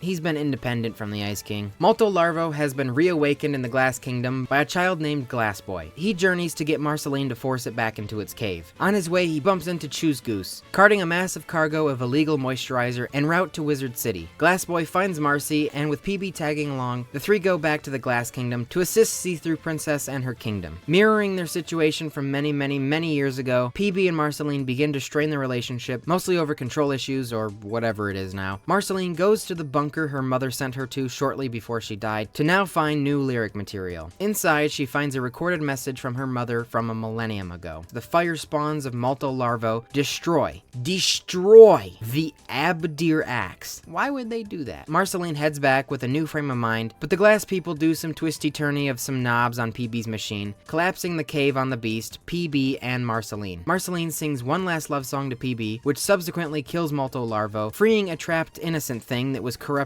into Molto Larvo. See-Through Princess frees all of them from the cave, getting cracked in doing so, and turns out her whole advisory council is cracked and they all hide it. Dude, being glass must suck. But here for their rescue that is now useless is Finn, Simon, Bronwyn, and Banana Guards, but they're late. Choose Goose makes it to Wizard City, delivering his badge to Bufo. Bufo has since become a teacher at Wizards after giving up dark magic, but he actually didn't. He's a part of the secret cult of Kokentepe, along with most of the other teachers at the school, worshipping that all-powerful pre-nothingness monster. Choose Goose drinks some water from the fountain and blows up and kinda dies, proving that Wizards now has worse water than Flint, Michigan. The water supply has been tainted by Kokentepe's heart, specifically the ichor spilling from it. Bufo informs his fellow cultists that he has found Kokentepe's tomb. Now they need someone powerful enough to harness Kokentepe's ichor and resurrect Kokentepe, kinda sorta. It's not really much of a resurrection, but bottom line, they want to release the same powerful force into the world and cause what they call the Second Age of Terror. That one thing that the Matthew Coalescence was sort of like waiting on. Well, wonderful. Their ultra powerful new student, a peppermint child, has just walked in the front door. Peppermint Butler, now a child again because of the Dum Dum Juice, is being haunted by a curse. A curse his older self put on him. Old Pep-Butt is guiding and demanding young Pep-Butt to restore himself as a dark wizard. As a dark wizard adult, Pep-Butt was banned from Wizard City for being that very thing, a dark wizard. So now child Pep-Butt claims to be the nephew of Peppermint Butler. Pep-Butt is sorted into his wizarding house and gets the Hufflepuff equivalent, being the Skinks. His bunkmate is Kadabra, the niece of Abracadaniel, who's only a janitor in Wizards. Also, Kadabra and Abracadaniel kinda sound like Pokemon evolutions. Kadabra doesn't care about real magic, but she loves prestidigitation. Why did I use such crazy words? That's conventional magic like card tricks. They go through many classes, taught by many of the characters from past episodes that I never really mentioned. However, Life-Giving Magus is one worth mentioning now. So this happened a while ago, but Ice King freed the Life-Giving Magus from his dungeon, hoping to bring Fiona and Cake to life.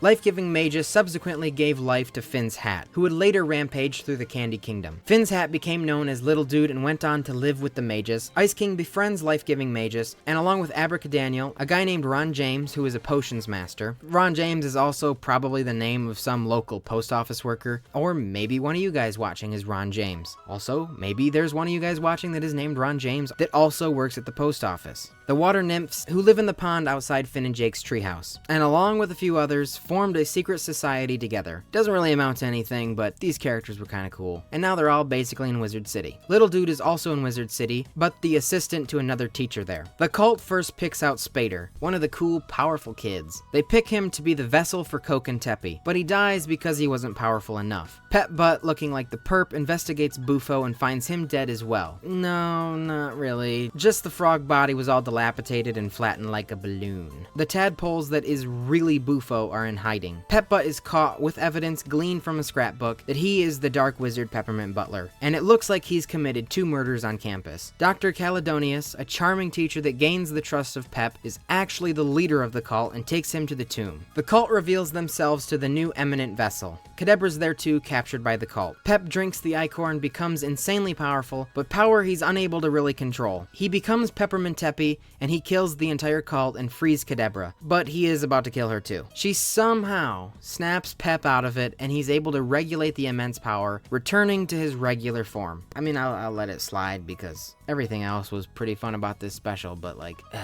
I don't think Kadabra could really contain a pre-nothingness monster, but whatever. Pep's record is expunged and can remain a student, denying a rank upgrade to stay with Kadabra. Choose Goose crawls his way to Kokentepe's tomb and gets the carnival bag of Bufo tadpoles, professing to do some dark things with them. What, like putting them in a microwave or something? Simon lives in Upton, but in an exhibit as the 20th century man. The tragedy of Simon continues. Finally free of the crown, but no one to live life with. No true friends, just an ordinary man living in a not very ordinary world. He's turned into somewhat of a celebrity in Ooo, as his Fiona and Cake literature became a bestseller. But he has strong contempt for the work as it was Ice King's work, not his. So he's been scornful towards it and all of his fans, which includes Astrid, a little girl who just wants his autograph. He's so inspirational to her, she starts drawing her own characters that go on adventures, Casper and Nova. He's tried to bring Betty back with Prismo, but Wish Magic is useless on Golb and his shenanigans. His only real friend left is Finn, and Finn tries to cheer him up, but again, it's no use. So what is the cure for all of his sadness? Naturally, he begins performing demon rituals. He uses a decrepit, evil Choose Goose to power his magical ritual to summon Golb. It doesn't work, but he opens up a portal in the back of his head, and out pops a cat. Okay, whoa. Back up. Ever since the Ice King became Simon again, Fiona and Cake's world lost all magic, turning them into modern everyday humans, and Cake into a regular cat. Prince Gumball becomes Gary Prince, Marshall Lee is half human, no longer half human, half demon. Lumpy Space Prince is Ellis P, just a fat dude. So on and so forth. They have no memory of their past world, and as far as they're concerned, this is all there ever was. So when Simon opened the portal, an ice cream cart became the other side of the portal,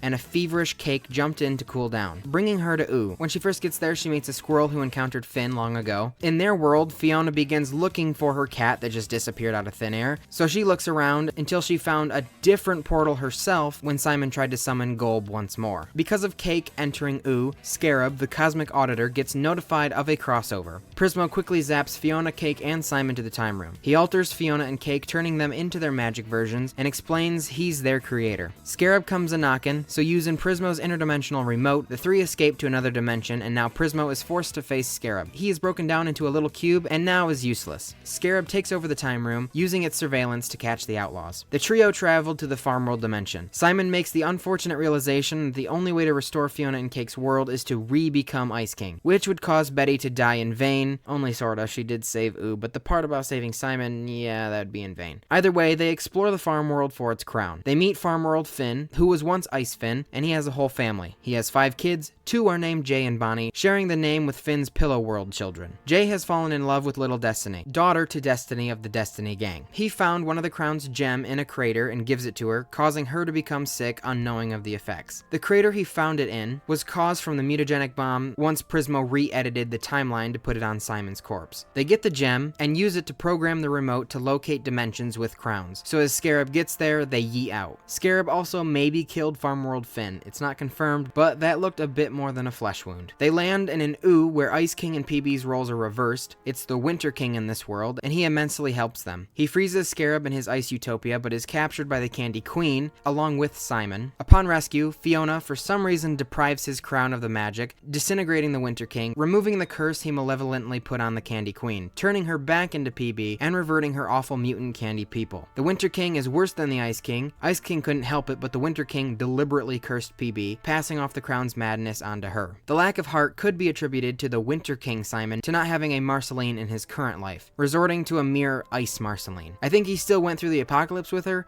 so I don't know why she's not there now, but I blame him. Removing the ice powers in the world thaws Scarab, so the trio is on the move. They end up in a baby dimension where everyone's an infant, accidentally baby napping infant. Do you get it? See, if you don't get it, it's because there's a word called infant, which means a baby, and Finn's name is Finn.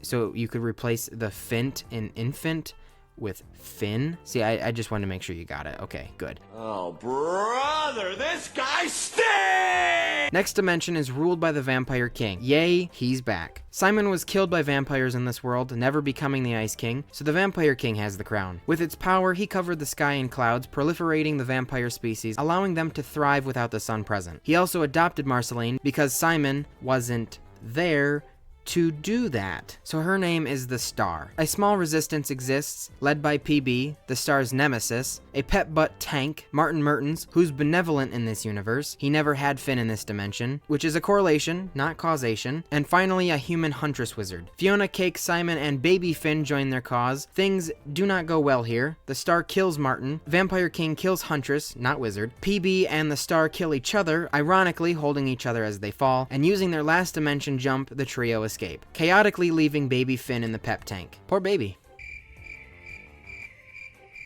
This was their last jump, so it better count. So how about a completely desolate and dead world? Take it or leave it, it's all I got. Like Farm World, they travel to the Lich's alternate wish dimension, where he wished for all of life to die. And now the remote's broken, so they're stuck. All they find is Bimo, who offers as much help as he can give, and sometimes mentioning his friend Jerry. They try to use Bimo to repair the remote, but Bimo dies. This world is so bad, the most fun-loving robot dies. This world is so bad, the embodiment of evil is depressed. They find a decaying Lich, who Bimo called Jerry. With all his goals completed, there's nothing left for him to do. Fiona managed to get the crown in this dimension, but temporarily hid it because she saw how pathetic the Ice King was on the VHS diaries. Now revealing the crown and using the Lich as a new magic battery, he's alive by the way, he's just chilling, letting them do this, Fiona and Cake jump back into their world in Simon's head. Scarab has been instructed by his boss Orbo to quit his current mission as he's been purposely ignoring everything else. But he doesn't listen, so he travels to the dead world just as Simon's about to become the Ice King once again. Gold Betty, with all her might and power, teleports Simon, Scarab, and the Lich to her dimension. The Lich begs and pleads with Gold Betty. He's like, yeah, so I did what I wanted, but then it wasn't fun. So she's like, oh yeah? You're a cube now. Deal with it. And the Lich is dead.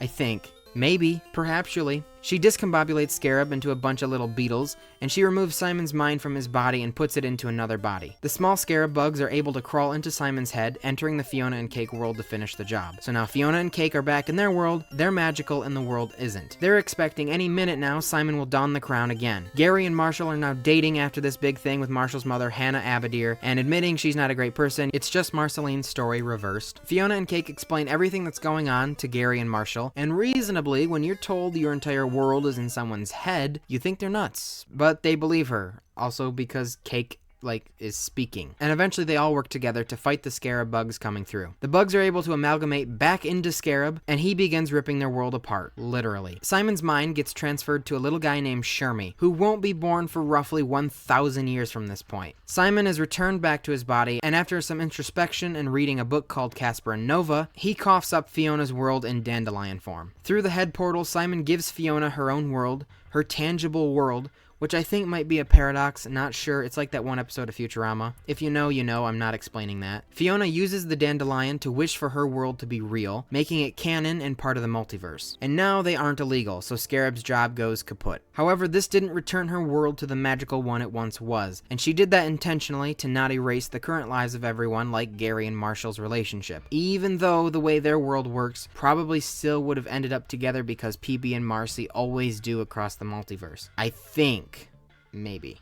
Scarab still doesn't stop, so Prismo, broken free of his cube, sends in everyone from the other dimensions they've met along the way, Baby Finn and Pep Tank, the squirrel from Ooo, Jay and Little Destiny, all of them to defeat Scarab, and then Prismo doesn't return them to their rightful places. Maybe that's good for Baby Finn and Pep Tank in the vampire dimension, even though Baby Finn shouldn't have been there anyway, but the squirrel from Ooo will now be out of a job. He made his living selling weird fruit, and now there's no more weird fruit in a regular Fiona town, so now he's just gonna be roadkill in like a week. These guys just get to stay here, I guess, along with Cake's magic powers and Fiona's not magic powers. Prismo saves Scarab's life after everything he did, and he becomes a janitor for the time room. So now he's doomed to a two-dimensional hell. But the way Prismo works, it sort of implies Scarab is a dream, if that's how the two-dimensional characters work in Ooo. Not really sure. Everything's hunky-dory and they get a nice ending. Simon is teleported back to Ooo after finally realizing that Betty made sacrifices their entire relationship and Simon never really had to. And she made the ultimate sacrifice. So shut up and like it and be happy. That's what I got from it. Remember how death and life had a bit of a thing going on? Bow chicka wow wow style. He gave her a bit more life and they had a son. I would love an Adventure Time anatomy book because death was a skeleton and skeletons they have a kid. No name, but they have a kid. He's an angsty punk kid. He likes to visit Hot Topic once in a while. He meets a friend, maybe in Hot Topic, the voice of a hand. I don't know how you meet something that's not corporeal, but it's the voice of a yellow hand, belonging to the embodiment of evil, the Lich. Back at it again. And I don't know how many times this is, but it's a lot. But it's honestly not even repetitive. They set him up as a villain that doesn't care about anything but killing. So I mean, it's fair, I guess. He cons his way to being this kid's friend. Death doesn't like this new friend, trying to distance them, but instead, the son kills Death. Excuse me, I can't think of a certain word. Oh yeah, patricide, baby. Death died while living in the place where souls go. So that all checks out. I mean, that makes the most sense of anything. Death becomes a tree and his son becomes New Death, inheriting all of the Death responsibilities, and thus begins his awful dictator reign. So flash forward a long time. Finn is a really old man. Jake's been dead for decades. You could assume Simon's dead and basically everyone we know except for PB, Marcy, BMO, and those others that literally don't die. He's had a long, fulfilling life, adventuring up until his death. We don't know what really happened in 80% or more of his life besides training Bronwyn and TV, and really that's it. Finn finally passes and goes to the Land of the Dead again, around the exact time as Donnie the Jerk did, as they enter the Land of the Dead basically together. Okay, so back up to when Jake was alive. When imitating James Baxter, Finn and Jake made a clap signal that if they die separately, they will clap a certain rhythm to recognize each other in the Land of the Dead. Actually, wait. Hang on, I didn't touch on the illustrious, good-natured horse, James Baxter. He's a horse that rolls around Ooo on a beach ball, making everyone happy. F and J tried to be like him once, doing goofy stuff to make people laugh. Later on, his ball breaks and the boys help him, but instead of getting a new ball, he goes out into the world to do something else. That's about it. Anyway, upon Finn's arrival in the Land of the Dead, Mr. Fox, who's like a death escort, is supposed to give him a tutorial of the afterlife. Mr. Fox, another character rarely appearing throughout Ooo, but was occasionally the focal point of an episode or two. He's like the chillest fox out there. He also tried to eat Jake one time, but every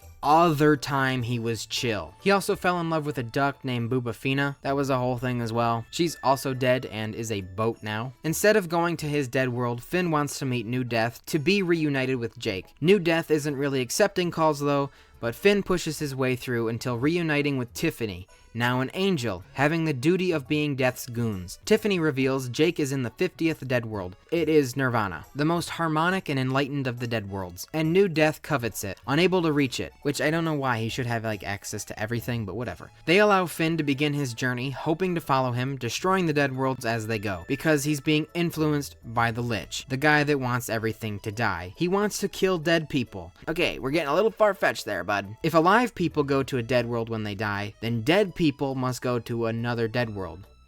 Right? It would be an infinite loop, you would think. Through the many dead worlds, he sees his parents and Jermaine, and then New Death comes in and destroys it. Finn's at the end of his rope, probably wishing he was dead.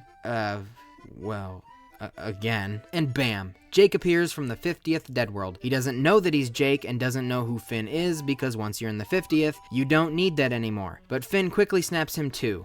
And the brothers are back again, and going after the Lich. Him pulling Jake out of the dead world seemed a little far-fetched, but we had to move the plot on, it's whatever. New Death destroys the 50th Dead World, along with most of the others, and all the souls have come cascading down to the first Dead World. Now everyone's stuck there. Paranormal style, they contact their good friend PB. Not PB, but Pet Butt, now Princess of the Candy Kingdom, and fully grown since we last saw him. He's also a dark wizard, again. They ask for his help in exchange for Finn's bones, which he already had. He sends them to New Death's mother, Life. New Death has turned off her kiln, preventing her from reincarnating souls. She's like, you know what, time for him to die. And she gives them the kiss of death. A stick. And you know what that is? It's not filicide. It's assisted filicide. Alright. Tiffany, redeeming himself one final time, actually saved Joshua, Margaret, and Jermaine, and teams up with F and J to stake New Death. Mr. Fox has been butlering for him, bringing him heart-stopping amounts of energy drinks. Human and dog fight him, but he's possessed by the Lich. By becoming Death and destroying the Dead Worlds and stopping Life's kiln, he's going to let nature take its course. Good in theory, until you have people like PB, Marceline, and the Ice Thing, who are never going to die naturally. It's like I'm listening to The Weeknd, because here we go again. And Finn and Jake fight the Lich. Whoever kills New Death/Lich will become New Death, just like New Death did upon his patricidal act, and neither Finn or Jake want to. So Mr. Fox accidentally does, becoming New Death. The Lich hand still persists, but Jake just punts that sucker, not killing him, because you can't. Not a hard concept to follow. Everything is rebuilt and restored, and everything proceeds as it should. Finn and Jake learn Joshua, Margaret, and Jermaine are alive, and now raising Tiffany to be a better person. Even though it doesn't really matter, because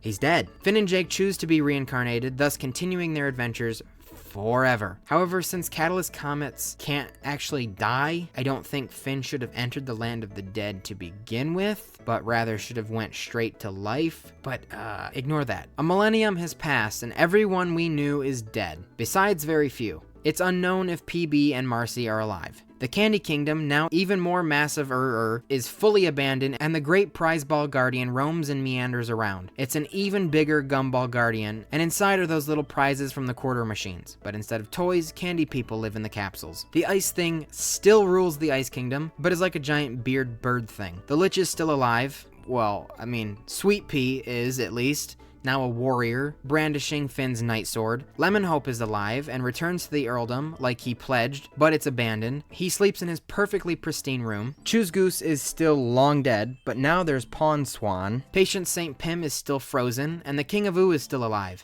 Not that one.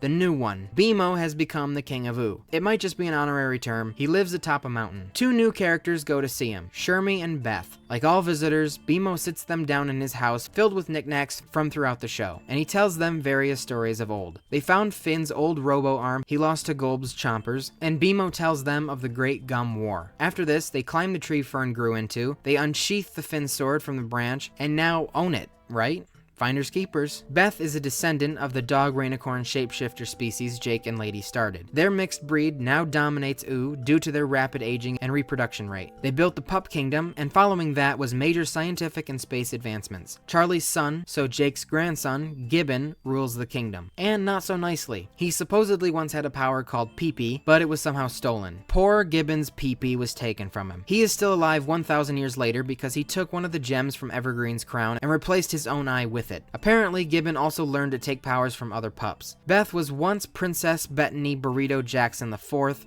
and flees her kingdom to avoid her powers being stripped. She is pup number 38,000, so there's been just a little bit more than a handful. Shermie and Beth are renegades of the Pup Kingdom and live in Marcy's old cave house. And the only instance of rebelling shown thus far is a graffiti attack on the kingdom. Shortly after this, Shermie begins to act funky. 1,000 years ago, Simon's mind was forced from his mind, and Golbetti placed it in Shermie's body. Beth believes Shermie's just playing a character when acting like Simon. Simon, trying to figure out where he is and why this is happening, needs to find information about this world's crown, even though this is still his world. He wasn't informed of that. They find Casper and Nova, a holographic choose-your-own-adventure book. Simon realizes his pursuits hogged the relationship and concludes she sacrificed everything, reverting Shermie back to his body and Simon back to his. Another character in this time is Cuber, an alien that lives on a ship with his sister Tuber. He talks to the audience and shows them Graybles, periods of time preserved in little pyramid pods. The Grayble stories consist of characters from Ooo, like Finn, Jake, and the Ice King. Cuber accidentally kills the bride in a pup space wedding, and so he escaped pods down to Earth, much less colorful now. He uses the Graybles to try and escape, like watching a Grayble about Finn and Jake burying a materializing wand and now digging it up 1,000 years later to assist his escape. He gets stuck in a prize ball guardian, which ultimately leads to him getting back on his ship and fleeing. I'm going to talk about some comics. There isn't a specific time period, and it's not really a big coherent string of events, so I'm interjecting them here, because yes. But first, there was a thing called Adventure Time Fist Bump Cavalcade, a UK exclusive comic collection, which also included a novel. I can't find it anywhere online for free. Online synopses aren't very helpful either, because I don't really find any. So I'm just letting you know it exists. Sorry if there's a really crucial story inside. Finn and Phoebe's relationship gets an entire long graphic novel. It just develops, but hey, too bad we're past that. A guy called the Guildmaster comes to Finn and Jake, inviting them to the Heroes Guild of the Manyverse, but they have to go on a little collectathon first. Finn temporarily becomes Princess of the Rock Kingdom and accidentally starts a war with the Candy Kingdom. Finn defeats the usurper of the Rad Hats Kingdom, so he becomes Princess Finn. Ice King kidnaps him because he's the hot new princess on the block. Jake tries to reason with the Ice King, like, do you realize that this is not, in fact, a woman? Once Finn is captured, Ice King specifically talks about turn-ons. Ice King is getting a little problematic there. The other princesses rescue Finn, and apparently Ice King says no to nothing. He said no to PB when she was de-aged, but Finn's okay. The Hat Thing Cloche comes in, defeats Finn, which he faked his defeat. Cloche takes back the crown from Finn, removing his princess status. Finn's backpack becomes sentient from magic rain or whatever, and the backpack starts to overshadow Finn, so Finn knocks it unsentient. He killed his backpack. There's a one-page story about Finn inside Jake. Wait.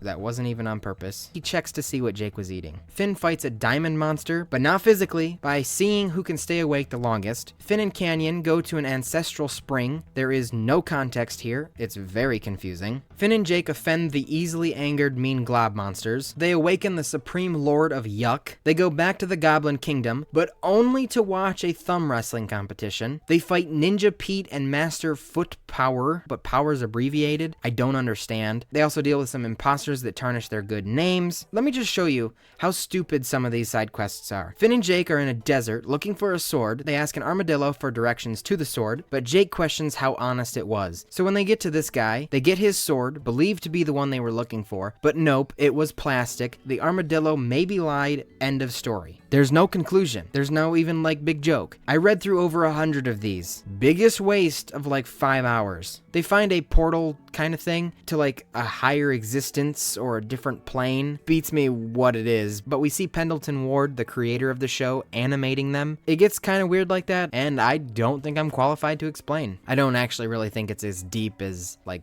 they portray it as. I don't really know if there's a deeper meaning. Finn and Jake find the forgetting tree, it makes you forget. Finn and Jake find the forgetting tree, it makes you forget. Finn and Jake find the forgetting tree, it makes you forget. Finn and Jake find the forgetting tree, it makes you forget. We see a tree where Jake carved his name in a heart with someone or something named Flanda, but he says he doesn't want to talk about it, leaving us without an answer. I don't recall Flanda ever being mentioned. I cannot find a single thing about it. Jake plays poker. Maybe, I don't know what game that is. But he wins the title of Lord of the Giants. Why didn't they do Card Wars, though? Ice King gives up on trying for princesses, so he goes for Marceline, the vampire queen. That's kind of, your daughter. Ice King yaps about some hoarding story to an ice child in his kingdom. Orphan Ice Prince Timothy. Timothy is in a bed with two other asleep, look to be twins. Ice King maybe created these guys, I'm not sure, but this creates more questions than answers. Ice King starts a false war between Grape Jelly-filled Princess and Strawberry Jelly-filled Princess. Ice King looks at a huge roster of possible kidnappable princesses, which just like, how are there so many kingdoms in like a relatively small area? But he ends up getting spied on by Agent Princess. Ice King also goes on a big journey to fight Dark Magistar Temply Marble. Hey, I think whoever created these names might need to get fired. Gunter has a machine that turns people into clothes. It makes a living person into a wearable piece of clothing. He meets some candlestick people in the stomach of a fish. He rescues them and then he uses it on them. He also uses it on a deer princess. Ice King even thinks it's too evil. Hunson eats Gunter and Gunter tries to escape, so Hunson eats his own stomach, turning himself inside out. I think that's what they were trying to convey.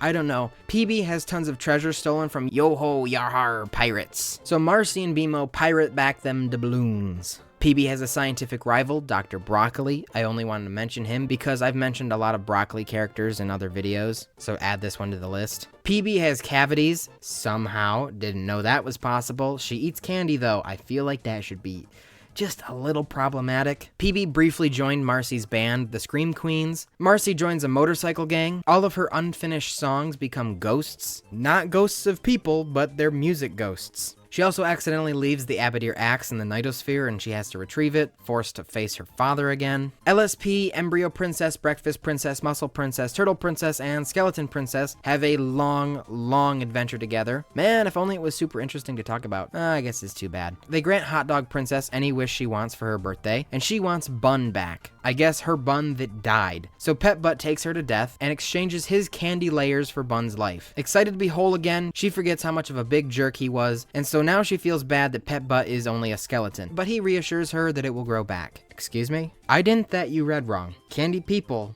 just can regrow. Some other just random princesses they introduce are the Pumpkin Princess. Tree Trunks teamed up with her to scare Finn and Jake. There's a Ninja Princess. There's a Forgotten Princess, ruler of the Forgotten Kingdom where everything forgotten goes. If someone, though, went to that kingdom, would the stuff really be forgotten anymore because then it's getting recognition? And there's Night Night Princess. She gives Finn and Jake the Dream Harp. They're able to see into people's dreams with it. They see Pet Butts, which is all evil and demonic. They look at Manfred's. It surprisingly has nothing to do with Lolly. I mean, probably because I think that comic was written before the episode, but whatever. And finally, they try it on the Cosmic Owl, and he dreams of James Baxter. I haven't gone over him yet, but that like implies something crazy. I don't know what, but it has to mean something. And tons of background characters get little stories. Albeit useless, you gotta love it. Especially when Cinnamon Bun feeds everyone at a party his cider. Actually not cider, just his armpit sweat. That for some reason was a familiar taste for Finn. They don't go further on that. Cinnamon Bun also apparently guards an entity named Klepto the Nether Beast, who looks to be trapped inside the Candy Kingdom, the very thing he promises to destroy. I love that they just introduce this random stuff and they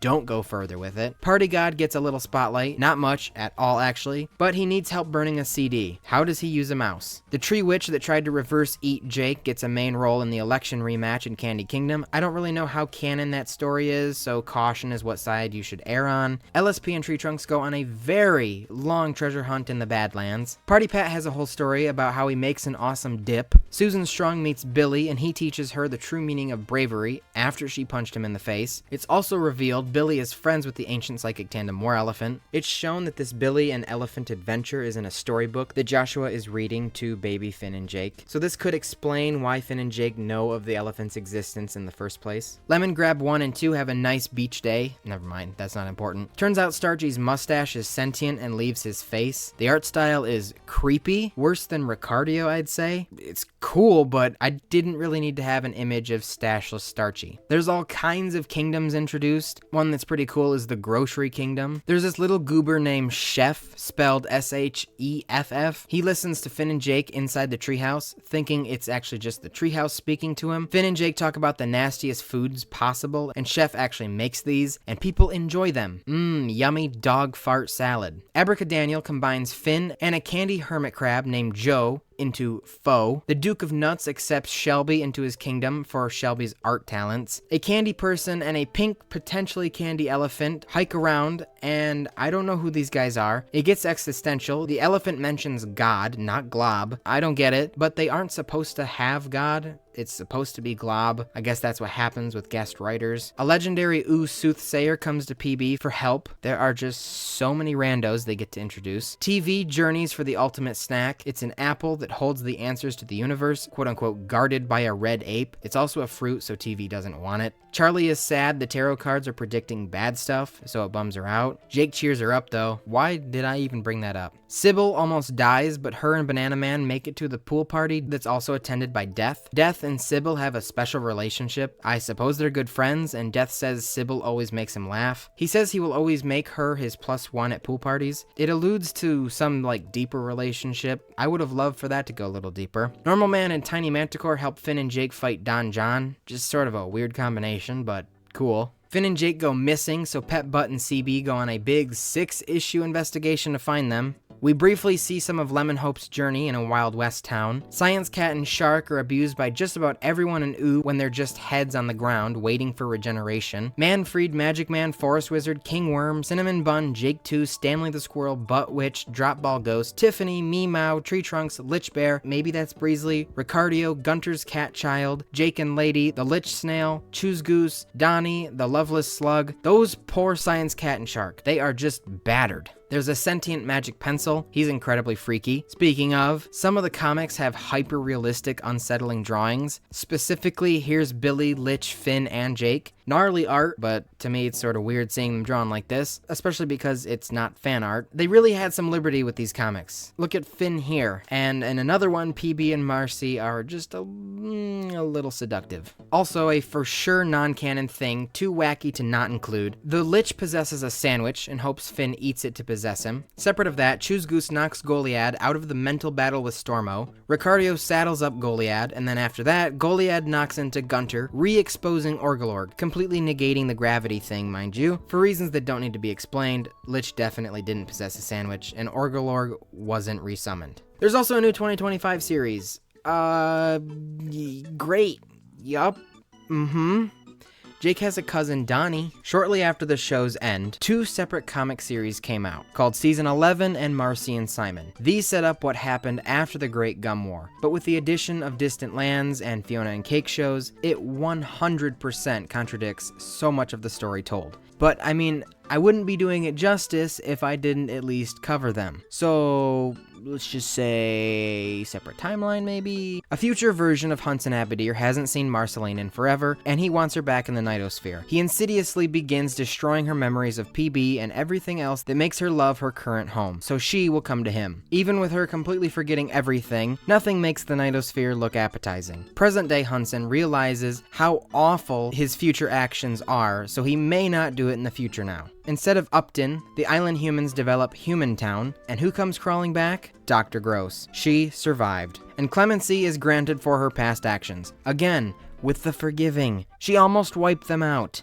And surprisingly, her intentions are evil. No one really saw that coming, so she is stopped. Finn considers moving into Humantown, though they carried over their isolationist policies, demanding close to no interaction with the other people of Ooo. Finn ultimately decides to build a house halfway between the Candy Kingdom and Humantown. He was dissuaded from fully moving in due to the malicious leader Malloy. Simon is starting to lose his memories as Ice King. PB tries to restore them with the hard drive storage in the crown, but it doesn't work. Pepbutt, who has been retraining in dark magic, tries to assist as well by opening the Nightosphere and hopes Hunson is able to help, but nope. Hunson whacks a curse on Simon so that Simon and Ice King are internally fighting for his body. All because he's a little jelly Simon was a better father to Marcy than he was, and now she cares for him more than her own daddy. You ready for some more multiverse? Because they have to make a trip to Golbetti because this is apparently a fairy tale where only a true love's kiss will undo his memory loss. With immense technology that she just has, I guess, PB creates an interdimensional sword for Finn. A little bit has gone up in Mars. Kingman accidentally blows up stank mines, making Mars inhabitable. The Martians initiate a revolution, effectively turning Kingman back into Normal Man with no one to rule. Normal Man gives our band of Golbetti Seekers a portal gem he found trying to unpungent the planet. Using the transitive property, if they defeat Golb, Normal Man gets revenge on Golb for consuming Margles, because he helped them get to Golb.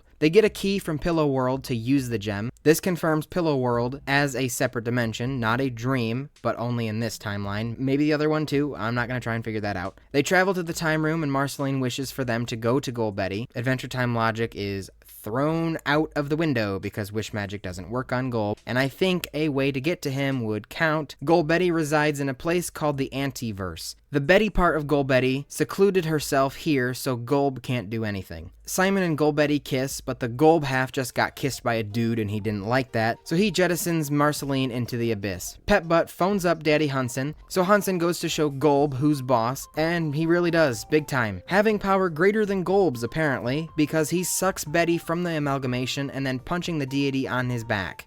This makes me realize they underused Hunson extremely, and so now that she's rescued from Golb, Simon and Betty get an actual happy ending. In a nice little act of kindness, Hunson accelerates Pepbutt's aging back to his pre-dum-dum juice state. Pretty fun story, but 1,000 years in the future, PB and Empress Marceline rule the Candy Kingdom together. Like it's been established countless times now, there's a multiverse, and when a franchise has one, the possibilities are endless. Any cameo ever could be considered canon. In the show, in Prismo's time room, he's flicking through dimensions like TV channels. One of them is the Misadventures of Flapjack, and this is the only canon crossover in the main show. They did a collaboration episode with Minecraft, where they were actually in the Minecraft world. While that's not considered canon to the main timeline, it could easily be a dimension. Adventure Time has a crossover comic series with regular show. They just work together, nothing majorly consequential. In OKKO, an episode brings in basically every character from every Cartoon Network show ever, which further helps the case with many other Cartoon Network shows having characters dress up as Finn, also helping support Multiversus as canon. In Futurama, Fry and Bender encounter Finn and Jake shackled in a dungeon. There's a Lego Ooo that apparently has the same events as the main timeline, just Lego-fied. All of that takes place in Lego Dimensions. I have a whole video on that, you should watch it. They're in Jellystone, Fortnite, Bloons, Fusion Fall. It goes on. It's not like the most coherent thing. Well,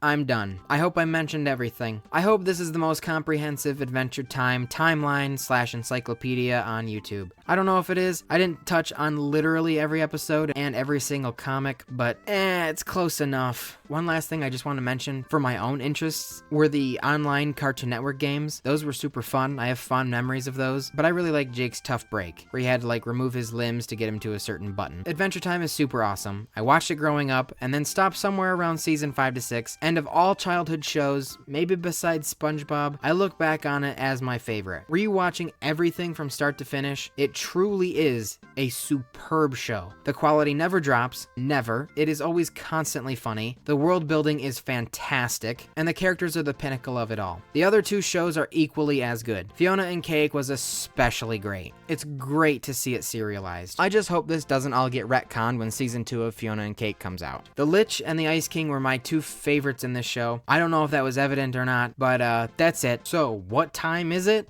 It's time to end the video. I'm gonna go eat some bacon pancakes. That wasn't even funny. That was stupid.